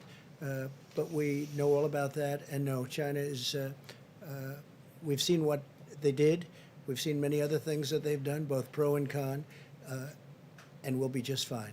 I mentioned something earlier where you said that you were putting together the economic task force and that you thought that the recommendations were happening earlier than expected. Did you mean to suggest that it could be before May 1st that you start recommending? I don't want to say that, but we're going to be putting out guidelines and recommendations fairly quickly, in a few days. You're not ruling out that it would be before I'm May not going to 1st. say, but look, certain states are doing very well. Certain big parts of the country are doing very well. They're doing really very well. And so we're going to be putting out recommendations and guidelines very soon. Steve? New guidelines be, would they fit each area, or would they be a uniform You're set going of to see, guidelines? I don't want to tell you now, but right now we have a very strong indication that we know pretty much, we have some good ideas. I also do want to get, we'll have video conference or at least a conference call with a lot of very good people having to do with certain fields, whether it's energy or whether it's entertainment and restaurants, et cetera, et cetera. We have to get people back into restaurants. We have to do what we have to do, whether it's deductibility or not, we'll see, but it should be deductibility. You'll get them back so fast. I mean, they used to have deductibility, the restaurant business, it was one of the hot businesses, and then they ended it a long time ago, many years ago, but we may need that to get people back into the restaurants, please. Yeah, Michelle Obama today got behind mail-in voting nationwide as a possible solution to what's been going on in the States. She said it shouldn't be a partisan issue. Have your advisors told you that could save lives? Well, absentee ballot are you talking about? But on a massive scale because of the coronavirus. Well, I don't know what she did. I mean, I didn't see that. When did that happen today? Yeah, today. She's back to nonpartisan group. I wish her a lot of luck. On Abbott Labs, you said you had long. Yes, Mr. President, there's a little bit of confusion about your phone calls yesterday with President Putin. The Kremlin is saying that you discussed current issues of ensuring strategic security. That wasn't referred to in the White House readout. Can you enlighten us? We discussed many things. We did discuss China. We discussed many different things, but it was primarily a call on the oil, as you can imagine. And they were very helpful in getting a stabilization price, a stabilization of the number of barrels. I think the number is going to be closer to 20, maybe 15, but closer to 20 than it is going to be to 10. And I think it was a very important call. I also spoke with the King of Saudi Arabia, and that was a very important call. And the bottom line is OPEC Plus. It's called OPEC Plus because there are other states, also other nations. We came to a very good agreement. Please. Go ahead. What was the part about strategic security? Was that... I would say mostly we were talking about China. We were talking about their borders. And we were talking about our borders a little bit, our borders with Mexico, because as you know, Mexico was a big part of the deal. And Mexico, really, it was very complex from the standpoint of Mexico. It was not an easy deal for Mexico, and the president, we appreciated a certain amount of flexibility. But we talked about borders, we talked about China, talked about Mexico. Security sounds more like arms we did talk about the arms. Yes, we did. That was a very important part of the call, actually. Yeah, good point. Please. So on Abbott Labs, you said testing is going great. We know that these machines have been sent to some of the governors, but some of them are saying they don't have the materials to actually conduct. Well, they have the to get the tests. material. You know, the governors have to get the material. Now, if they can't get it, they're going to see us. I'm talking about the local governments. I'm talking about governors have to get the material. Now, they have machines. In fact, we're going to go in. I asked Mike to go into it as soon as I leave. They have very powerful machines that they don't know they even have. I'm not talking about Abbott. I'm talking about the governors. They have machines that are used for this. You know what I'm referring to? Very big, very powerful machines where in a certain state's case, they're only using 10% of their capacity and they didn't know it. That happens to be Illinois. John, please. Real quick, these 15-minute tests that you've sent out, these new ones that you had in the Rose Garden, they say, including Governor Sununu in New Hampshire, that they don't have the cartridges to actually conduct the test. So when will they get those cartridges? What do you think the answer to that is? Rapidly increasing the numbers. Rapidly increasing the numbers. Should we look at Rapidly timeline? increases, well, pretty quickly. They can do 50,000 a day. Well, you have other machines where they can really work. And a lot of the states have the big machines that can do a lot. They didn't even know they had them. They didn't even know that they had them. And Mike is going to be talking about that. And you remember you mentioned several weeks ago that Google was putting together that website where they would handle the drive-in testing. Google and Apple. Have you given up Google on and Apple combination? Have you moved past that? A lot of people don't like it from the standpoint of constitutional rights. I mean, a lot of people don't like it, and some people think it's great. No, they are working on that, as I understand. The testing website. Remember you said a Yeah, no, I know website that. for I know. Google, I and know. it's only operating in I think 5 counties in California right now. No, Google's that- looking at it, but Google is also working with Apple or looking at something. We have the greatest companies in the world looking at things that in a year from now, everything that we're looking at now is going to be obsolete. That's how good it is. We have things happening that are unbelievable. I saw a presentation today that I can't talk about yet, but it's incredible. Plus, I think they're doing, Tony, I think they're doing very well on the vaccines. They're working hard on the vaccines, and I think you'll have an answer for vaccines. I believe that there's some great things coming out with respect to that. Now, you need a testing period, but you're going to have some great things. Please.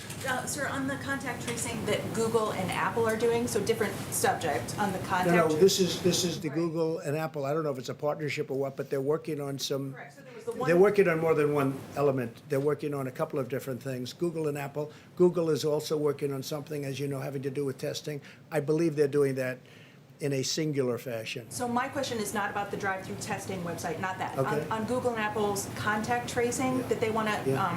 they've got this process now where they can put, contact tracing on your phone. If you opt in, you can be alerted if you've been That's in right. contact with someone with the coronavirus. How do you feel about Well, that? it's an amazing thing, but a lot of people have some very big constitutional problems with it. You know that. It's an amazing thing. And it would be, actually, as you know, other countries are thinking about using something similar, but not as good.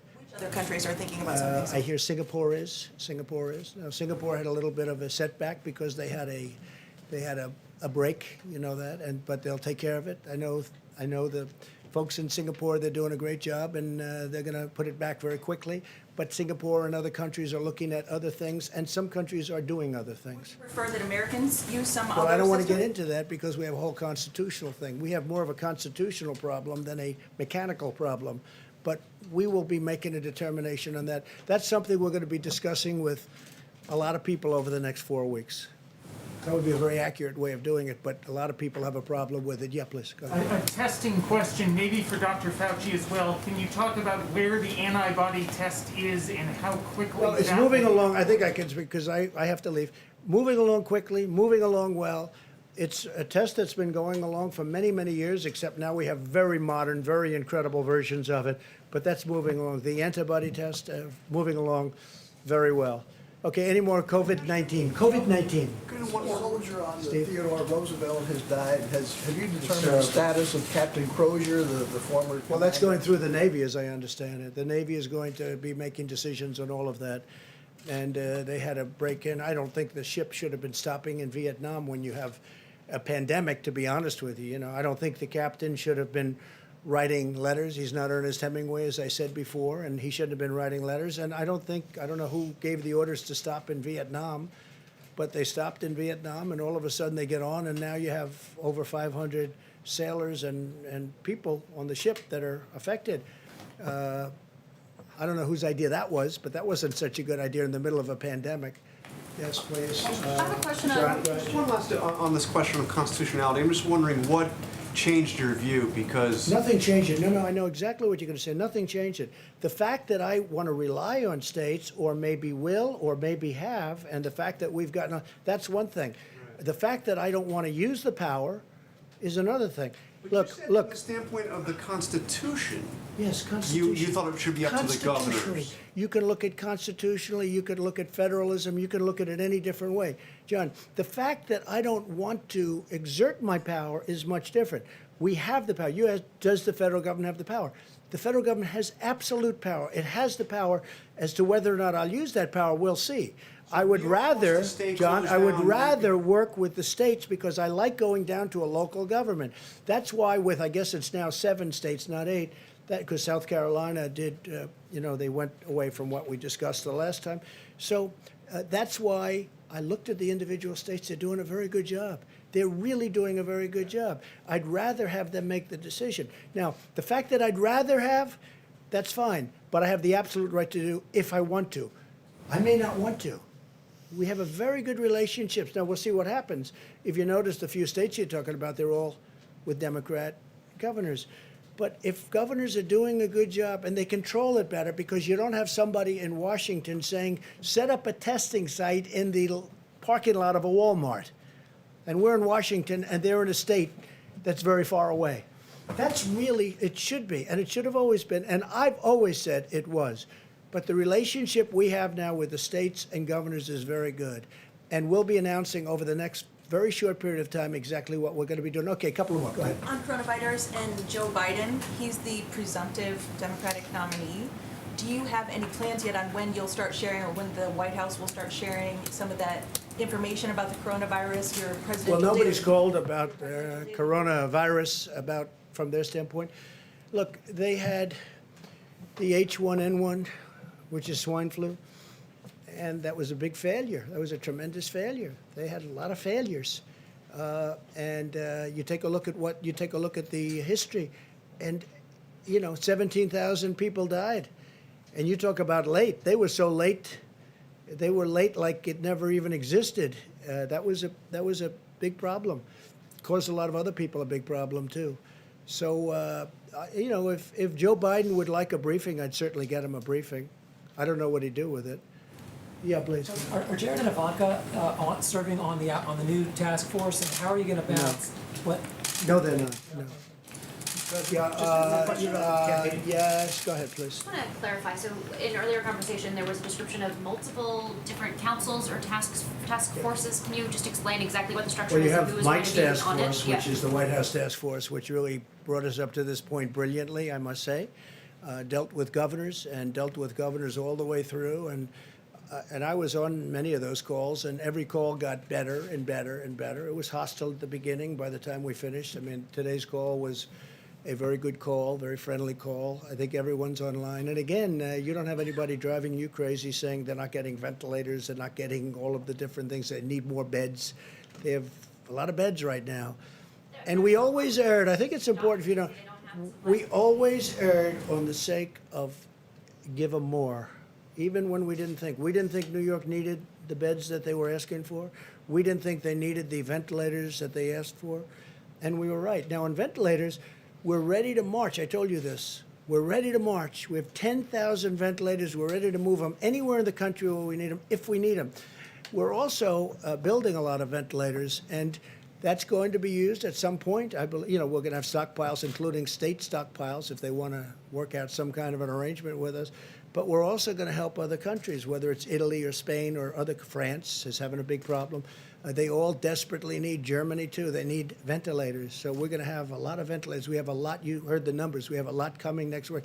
Next week we have a tremendous amount coming. Okay, final question, Steve. I'd ask about how the task force is going to be structured. Is it one? No, then we have, in addition to that, we have a number of committees. We'll have a transportation committee. We're going to have a manufacturing committee. You'll see it tomorrow. We're also having a religious leaders committee. We have a great group of religious leaders. We're having committees with religious leaders. You've been seeing what's going on at the churches and all of that. And we're going to have a faith leaders committee. And so we're going to have a few committees. I'll call them committees. And then ultimately, we're going to make decisions. So we're going to make decisions fairly quickly, and I think they're going to be the correct decision. I hope so, Steve. Form the economic task force tomorrow. When do you want them to have recommendations? Soon. And they already know what I want. And so when you say form, I don't have to give them instructions. These are very sophisticated people. These are the best people in their fields. So I don't have to say, gee, we just met, and we're going to meet in 2 weeks, and here's what I said, here's what I want. We've already told them.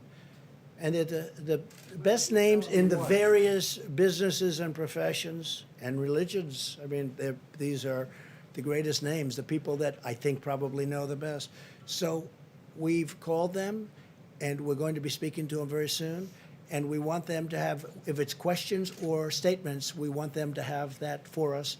And we will have either response or maybe, ideally, we're going to be learning from them, and we'll be able to do that and put everything we learned from those calls into our new guidelines. So we're going to have new guidelines coming soon. I think it's going to be very good. I think it's going to be very smooth, and I hope it's going to be very safe. Thank you all very much. Thank you.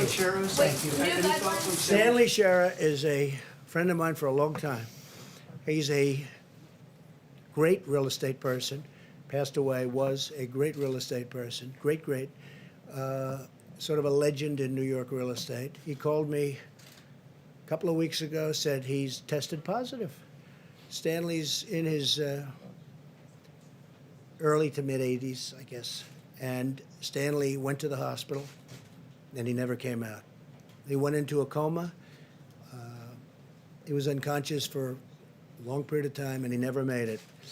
A great man. He left very charitable, really a great philanthropist, a very, very successful person in Manhattan in the real estate business. So I got to know him a lot. He was so excited when his friend from New York became the president of the United States. He was like a young boy. And he was not a young boy, but he was like a young boy. He was so excited. He thought we'd do such a good job, and he was so happy. And he was very proud of what we've done in this administration. But he was tested positive, and unfortunately, he didn't make it. To me, it's a very sad thing. Thank you all very much. Thank you. Thanks, Doug. Thank you, Mr. President. As the President mentioned, the task force today spoke to 48 of the nation's governors. On that call, we reflected on the fact that all 50 states had emergency declarations in place, which was a first for American history. $5.2 billion had been distributed to the states under the Stafford Act, and it was a productive call and reflective of President Trump's ongoing direction for us to work closely with the states to make sure the states in the areas most impacted by the coronavirus have what they need when they need it. We spoke about the issue of testing and supplies, and I'm going to ask Dr. Deborah Birx to come forward, as well as Admiral Polovchek, to reflect on both of those topics for you. Dr. Birx has been leading an effort from the task force from early on rapidly expanding testing. It was early on that the President formed that public-private partnership with commercial labs, and as we stand here today, more than 2.5 million tests have been performed, and when we add in the estimates of labs that we have to assume with reasonable projections have not yet reported into the CDC, we think that number could be closer to 3 million tests that have been performed. As has been mentioned, the new 15-minute test, we are working closely with Abbott Laboratories that the President and our team met with today here at the White House to rapidly increase the availability of cartridges. Abbott is producing roughly 50,000 cartridges a day. FEMA acquired an initial supply of that and distributed those to the states, but we're working with the states to not only distribute what's being made, but also work with other suppliers to create additional cartridges. A point that I'll ask Dr. Birx to expand on in just a moment is the fact that beyond the new 15-minute test by Abbott Laboratories, beyond what we expect to be a new antibody test, which may well be approved by the FDA in just a matter of days. And an antibody test that would be produced at the rate of 20 million tests a month. The reality is that those commercial laboratories that the President brought in here the better part of 2 months ago and initiated that public and private partnership with have been producing hundreds of thousands of tests every single week. But as Dr. Birx and our team have apprehended, we believe at this point in time that of the Roche equipment that is out there that does the high-speed testing, and we informed governors of this today, we think that that some 20% of that capacity is not being used. And with regard to the Abbott N2000 systems, we told governors today that we think 75% of that laboratory capacity that exists in the United States today is not being utilized by our governors. So we sent a very clear message to governors today to reach out to their hospitals, reach out to their labs to identify the presence of the Roche Amplicor 500 and the Abbott N2000 to get those activated. We literally estimate that although we're doing over 110,000 tests a day in the United States, that if our governors and state labs would simply activate the machines that are already there, we could double the amount of testing in the United States literally overnight.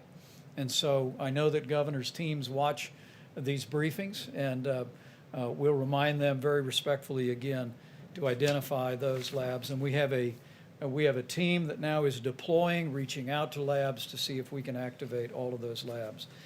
Secondly, on the subject of supplies, I've said it a couple of times from this podium today, but let me say it one more time.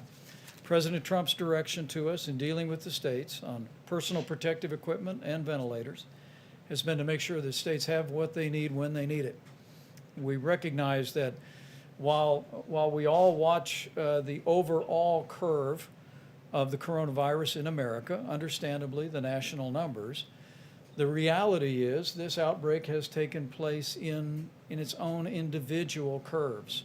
first on the West Coast, then the New York City area, then Louisiana, Michigan, and now we continue to contend with it in Chicago and Houston and other metropolitan areas. It has given us the opportunity to ensure that personal protective equipment and ventilators are made available on a critical basis. And I have to tell you, we're incredibly proud of the effort and the partnership with states that has us standing here today, that no one who has required a ventilator has been denied a ventilator in the United States of America.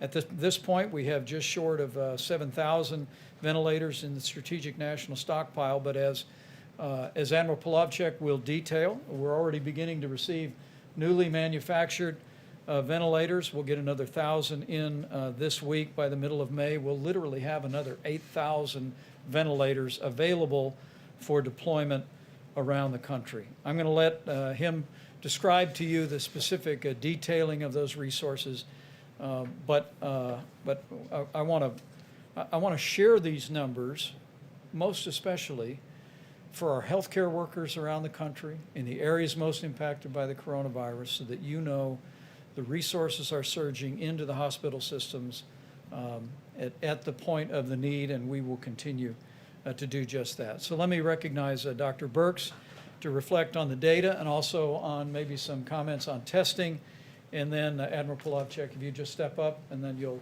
describe supplies. We'll hear from Dr. Fauci again and then take a few questions. Great. Thank you, Mr. Vice President. I don't know if we can get the first slide on cumulative cases. Yes, thank you so much. I wanted to show you a different way of looking at it today.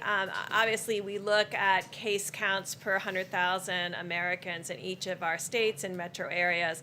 But I wanted you to see in absolute numbers how much the New York, New Jersey metro area dwarfs all other metro areas.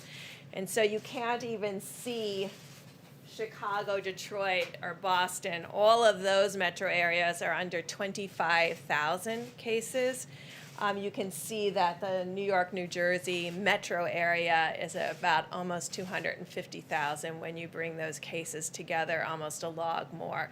And that's why you hear us talking a lot about the metro area of New York and New Jersey and the counties of Rockland and Westchester and Suffolk and Nassau and Bergen, New Jersey, and why we're so focused on getting resources to that metro area. If I can see the next slide then. So if I take New York and New Jersey metro area out, this is the other metro areas that we have been tracking very closely. I wanted to show this to you so you could see how those curves are already starting to plateau. So if you look at Detroit, if you look at Philadelphia, if you look at Louisiana, Louisiana's in green, Detroit is in gray. You can see across the board, across these metro areas would have a higher concentration of individuals. This is what the American people in these large cities have done, where it is more difficult often to socially distant. And we're just really impressed by the work of the mayors and the governors to make this happen. I also wanted you to see this because you can clearly see Chicago and Boston. And so Chicago is in the orange and Boston is in the yellow. They are crossing Detroit. And that's why we have been very much focused on the needs of those areas. And there's one, and Providence is also in that category. It's difficult for you to see them because they're much further down on the slide. But the highest, if you look at the axis on this slide, it's 25,000. The axis on the last slide was 300,000. And so that's why I really want people to understand each of these epidemics, small epidemics in each of the metro areas, we're tracking independently, as well as any epidemics and outbreaks that are happening in some of our other states. So I just wanted you to have that perspective of how significant the New York, New Jersey issue is and why we've been tracking that so closely. But I also wanted to assure all the other states that we're tracking them also very closely. and really working with the governors and mayors. And that's why I wanted to see that not only are the curves flattening in some of those major metropolitan areas, but they're starting to decrease. And this is what we're very excited about. These are cases.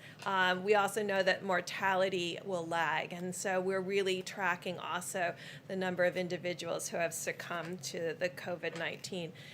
I also wanted to really note here that, yes, our mortality is less when you combine European countries equal to the size of the United States. And I think this is really two things. One, it's the incredible work of the American people, but it's also the incredible work of our healthcare providers and the system of each of these hospitals that have the resources and the ability to respond to the needs of the COVID-19 patients. And I think you can really see the superb healthcare delivery that is happening by the low mortality. Just to mention really quickly about testing, because you've heard me before talk about it, and then it was a little bit misquoted and misaligned, but there are multiple Abbott machines, so I'm going to be very clear, having spent years in the laboratory. The high throughput machines, which are the Roche 6800 and the 8800 on Roche, and the Abbott M2000, these are the machines that run between 500 and 1,000 assays at a time. The Abbott company worked really hard 3 weeks ago in getting 1 million tests out there to be utilized, and they can make 1 million tests a week for all of our laboratories that have these platforms. And so far to date, somewhere around 250,000 tests have been utilized in 3 weeks worth of work. And that's why we've really been appealing to the laboratory directors to really bring all those machines on. Last week, Dr. Fauci and his incredible team of researchers have agreed to really reach out and find additional Roche and Abbott high throughput machines that are in research institutions and doing critical research work, to bring them online also, to supplement the other laboratories' work, to create a mosaic and a complete strategy that brings together the high throughput platforms with the medium throughput platforms, with what are the low throughput but rapid platforms, which is this ID Now. ID Now is not going to be the answer to the number of tests that we need over the next few weeks. Those run a test every 15 minutes. And we can get about 55,000 cartridges a day. But I just got done saying that these other machines, of which we have hundreds of, can run 500 to 1,000 in a single time frame. And so we need to bring all of these assays together, and a team has been created to call every single laboratory and every single research institution across the United States to define the complete capacity in every single state, because it shouldn't be our expectation that every governor understands exactly everything that's in his state. But we have to understand everything in every state in order to be able to meet the needs of the American people as we increase testing.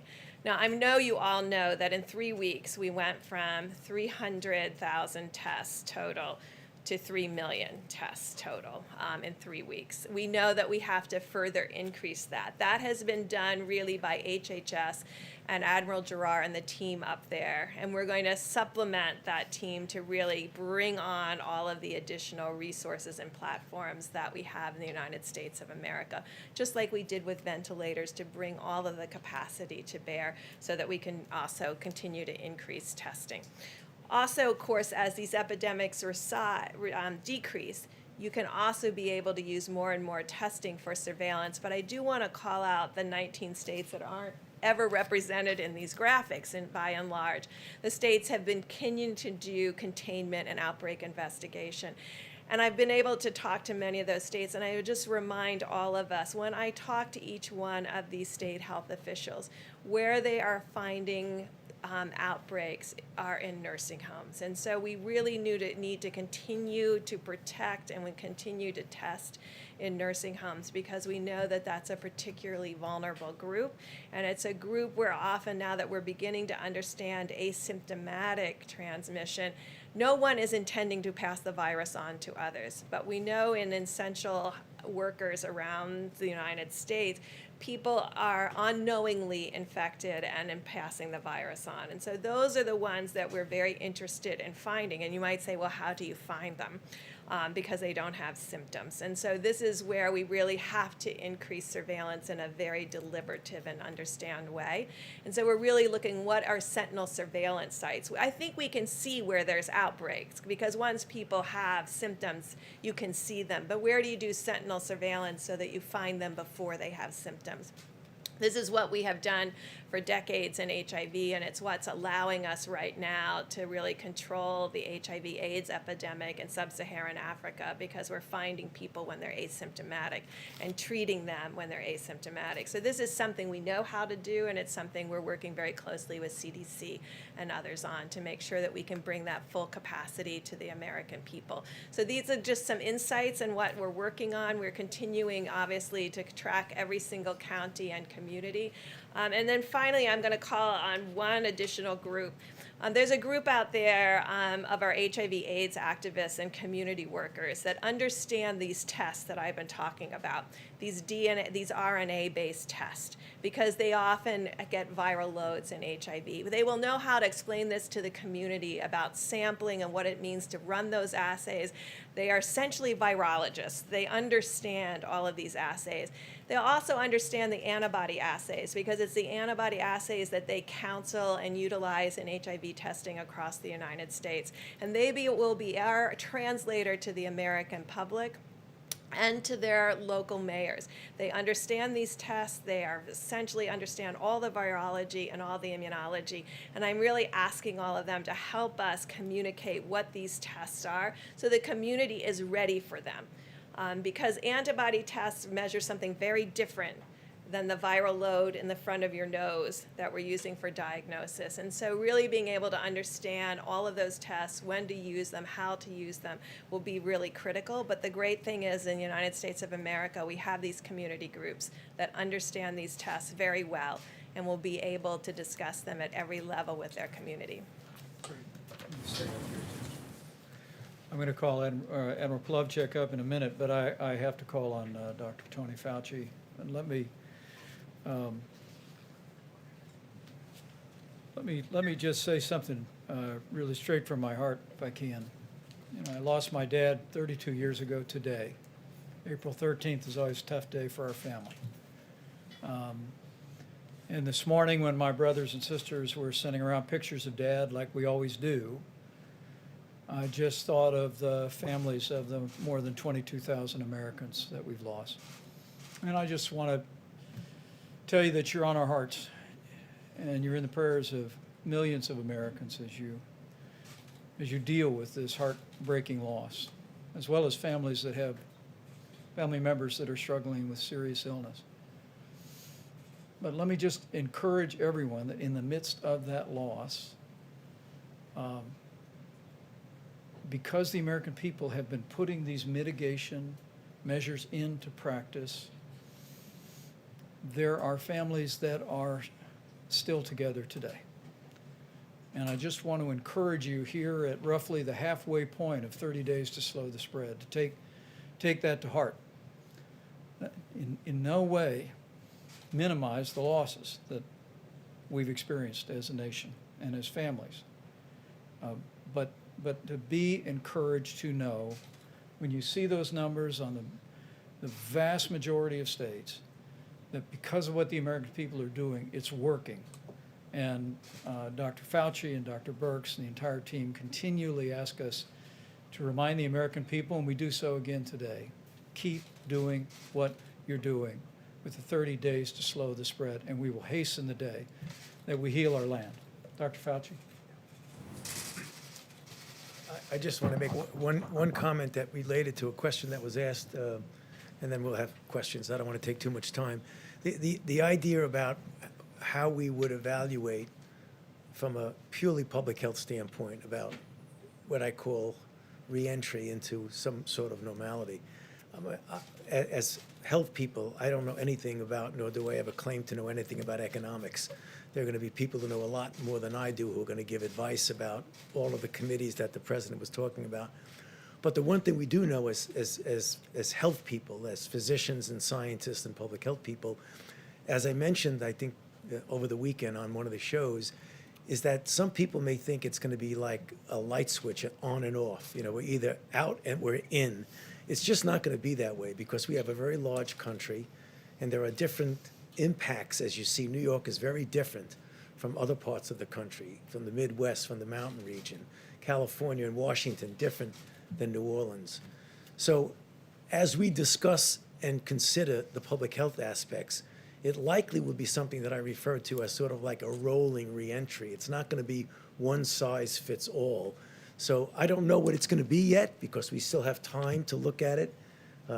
Dr. Birx, who does an amazing job with showing you the data and the charts, that's going to likely influence some of the recommendations that we will make. But I can assure you they will be recommendations that will be based purely on public health.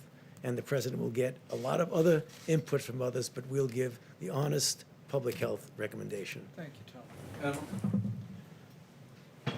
Admiral Polovchuk, get an update on supplies, and then we'll take a few questions. Thank you, Mr. Vice President. Can I have the ventilator slide back up? Let me just start from there. All right, thank you.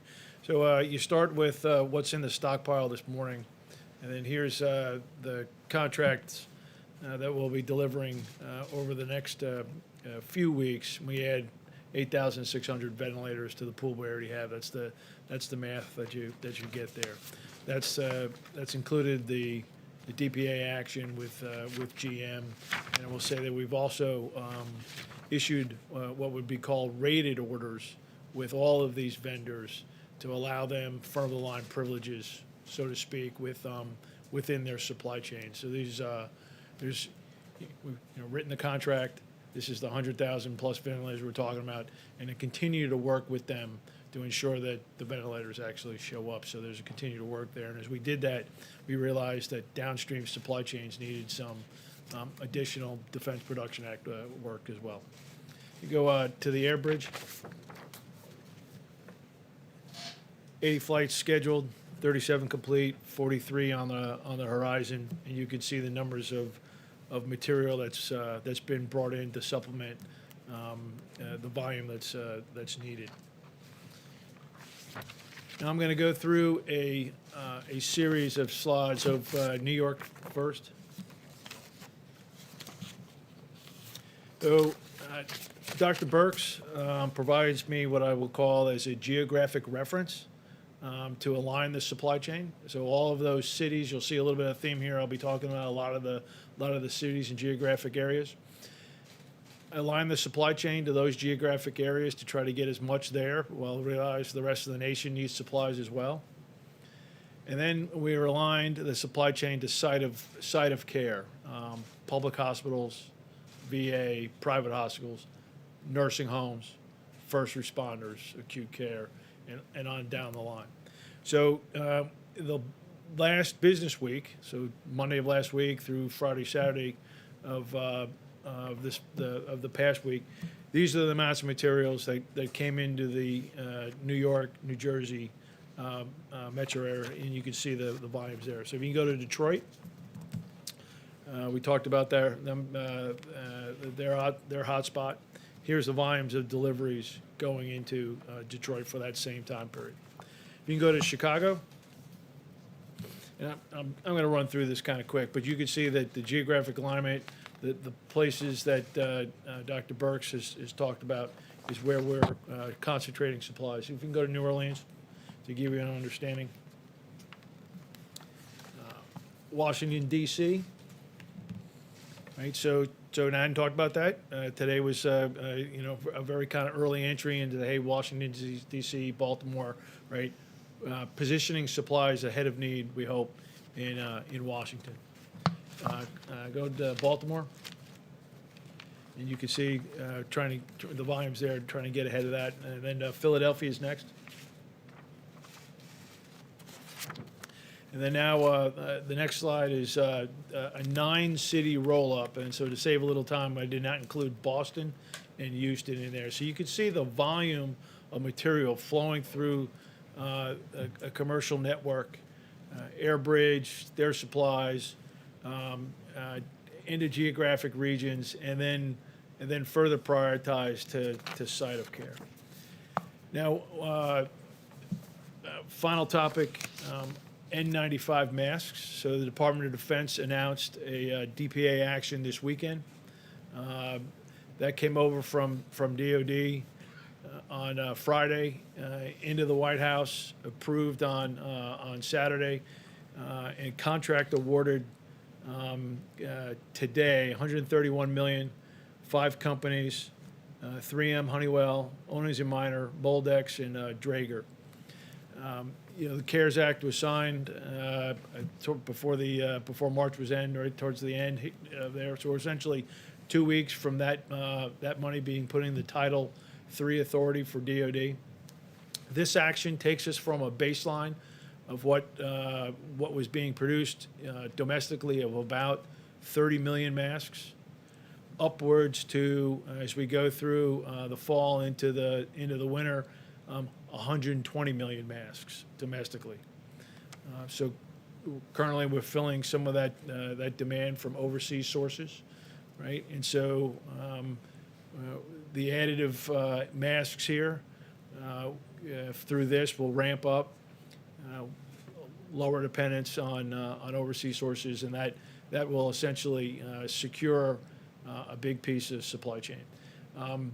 5 companies, 6 cities, Smithfield, Rhode Island, Phoenix, Arizona, Del Rio, Texas, Lexington, North Carolina, Sheboygan Falls, Wisconsin, and Aberdeen, North Dakota, all either producing more fabric or increasing production facilities to have that ramp up. Thank you, Admiral. And can we put that slide? I guess it's still up. This is for just the week ending April 11th. We have distributed or directed the distribution of 5.3 million N95 masks, 5.5 million surgical masks, 110 million gloves. We share that mostly just to make sure our healthcare workers know that the resources are flowing. We're going to continue to flow them, but this is just the numbers for this week. And don't include, for instance, what the President announced. I was able to tell Governor Tom Wolf of Pennsylvania today that next week they'll be receiving 2 million N95 masks to support some of the healthcare challenges that they're facing in the broader Philadelphia area. So with that, we will be happy to take a couple of questions. Go ahead. Thank you so much. One for the Admiral and then one for Dr. Fauci, if you don't please. mind. For the Admiral, wouldn't it have been useful as you're going through, all of those supplies that are now making their way into the system? You talked about having to buy foreign products, as we're catching up and making it. Wouldn't it have been useful if it had taken until mid-March for the government to start placing bulk orders for these kinds of supplies? So I came over from the Pentagon the 20th of March, so I'll speak from the 20th of March on now. We're using the Defense Production Act. I think you'll see much more use of that as we go forward. We make. I know, and I'm not equipped to talk about other than from about the 20th of March forward. I was over the Joint Staff. I wasn't. Okay. I wanted to ask Dr. Fauci. You said that you'd be, giving the President your recommendations, you and Dr. Birx coming up with a plan that you guys are comfortable with. Are you willing, once the President has made his decision, are you willing to come here and tell the American public what you actually had recommended to him and whether he followed through with what you recommended? I'm not really, what do you mean? So when the President stands up here, whether it's, May 1st, whatever day it is, and outlines his plan, are you willing to stand up here after him and tell the American public what it was that you had recommended he do if there is a difference? I have to think about that because, when you have conversations with the President, sometimes they really should be confidential in what you give him because he's going to have to make his own choice. I'll have to think about that. So that way we would know whether he was actually listening to the health advice that he's being provided.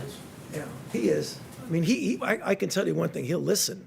But I think what's going to happen, I don't know for sure, is that he will get input from a number of individuals representing a number of aspects of society. One of them will be a health. The only thing that I can tell you is that I will give him the advice based on evidence, my observation of what the best public health approach would be. Dr. Fauci? Yeah.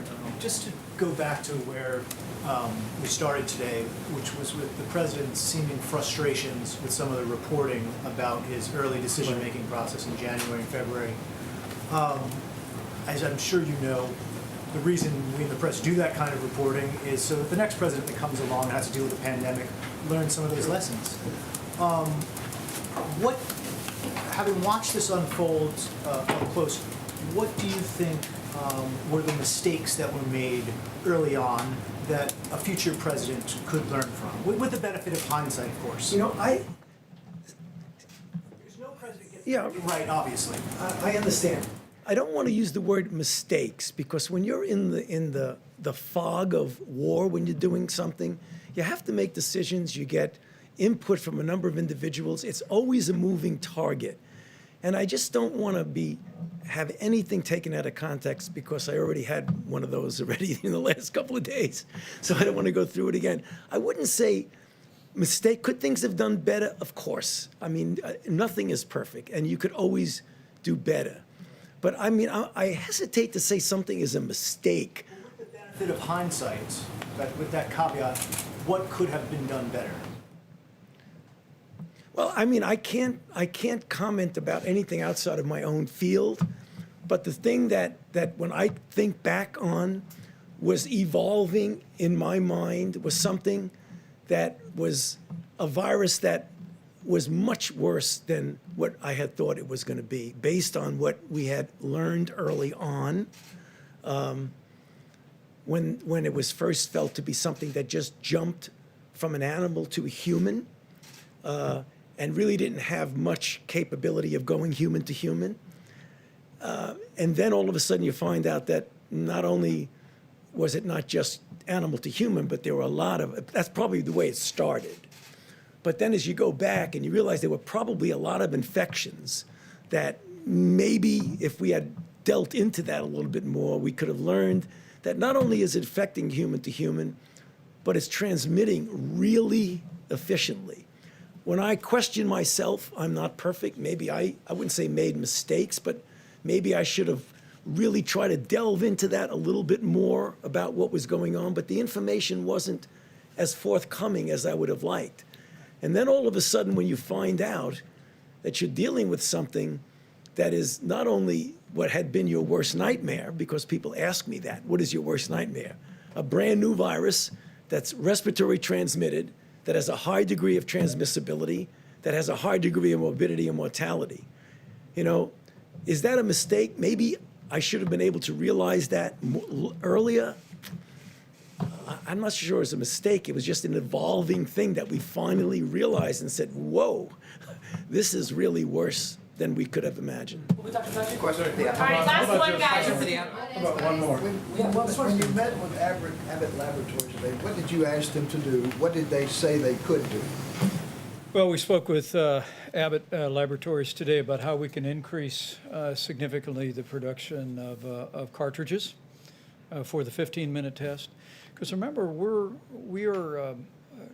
not only scaling to rapidly expand testing across the country today, and it's one of the reasons why you heard me and Dr. Burke say that we have an entire team now that's going to be working with governors and with laboratories around the country to identify the machines that already exist today and that could be activated and doing tests. But we also want to work with Abbott Laboratories for the longer term, because if the current trend lines hold, and I hope and I literally pray that we will soon find ourselves on the downslope of the coronavirus in this country.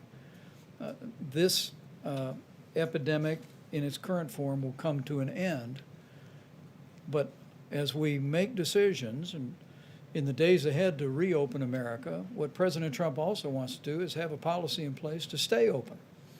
And having the kind of surveillance testing available around the country so that CDC can do the immediate contact tracing when you have a positive test, so that we can deploy resources like the new Abbott 15-minute test specifically to nursing homes. We spoke today to Governor Baker in Massachusetts, Governor Hogan in Maryland, both of whom have been very innovative implementing federal guidelines for preventing the spread of infectious disease at nursing homes, and we commend them for that. But being able to increase the manufacture of those devices so they can be deployed going forward in the months ahead is also a focal point of our efforts. So rapidly continuing to expand testing today. The governor of Louisiana told me today that they had tested at the highest per capita, according to his numbers, of any state in the union. We congratulate him for that. But making sure that going forward we'll have the infrastructure of testing all across America to deal with the coronavirus should it return in the future. With that, let me bid you all a good evening. We will be back tomorrow. And, Vice President, I just have a question about these cartridges and this timeline, because the New Hampshire governor says the federal government is in charge of distributing those, FEMA is. So what is the timeline for when they'll have enough of them? Because they say they don't have enough, Illinois said they didn't have enough. So look, what's the timeline that you're working with? Yeah, let me let Dr. Birx address that, but there was an initial tranche that we purchased. There's some 18,000 Abbott Laboratory machines around the country. And FEMA acquired a certain amount that were immediately distributed across the states. But now Abbott Laboratories is literally producing some 50,000 a day. Those are available on the open market. And we're also going to be working with Abbott and with the states to deploy those resources. And we're also working with other manufacturers to increase the production of cartridges. But if there's more to that you want to add, Deb, we'll make it the last. That was perfectly said. I just want to, sometimes you ask these questions and I just want to make sure that people understand. So a third of them went specifically to Indian Health Service and these states that have smaller epidemics. 2/3 of it went into the public market, mostly targeted to the places where there's high disease. But only 2/3 went that way so that people could purchase them directly, and 1/3 went to the Indian Health Service and to the smaller states that really need these. And so I think what we're trying to do now is balance the entire testing framework of medium, low, and high throughput machines to give everyone the maximum flexibility state by state based on what the needs are at that moment. If there's an outbreak and you have to do 5,000 tests, you're not going to do them on an ID now machine that takes 15 minutes for every negative, but you're going to do it on your high throughput machine. So making sure everybody knows where everything is and what is being run will be really critical moving forward, because we can't leave anything not on, everything has to be on the table in order for us to be able to dramatically increase testing. Yet another, we went up by a log in 3 weeks.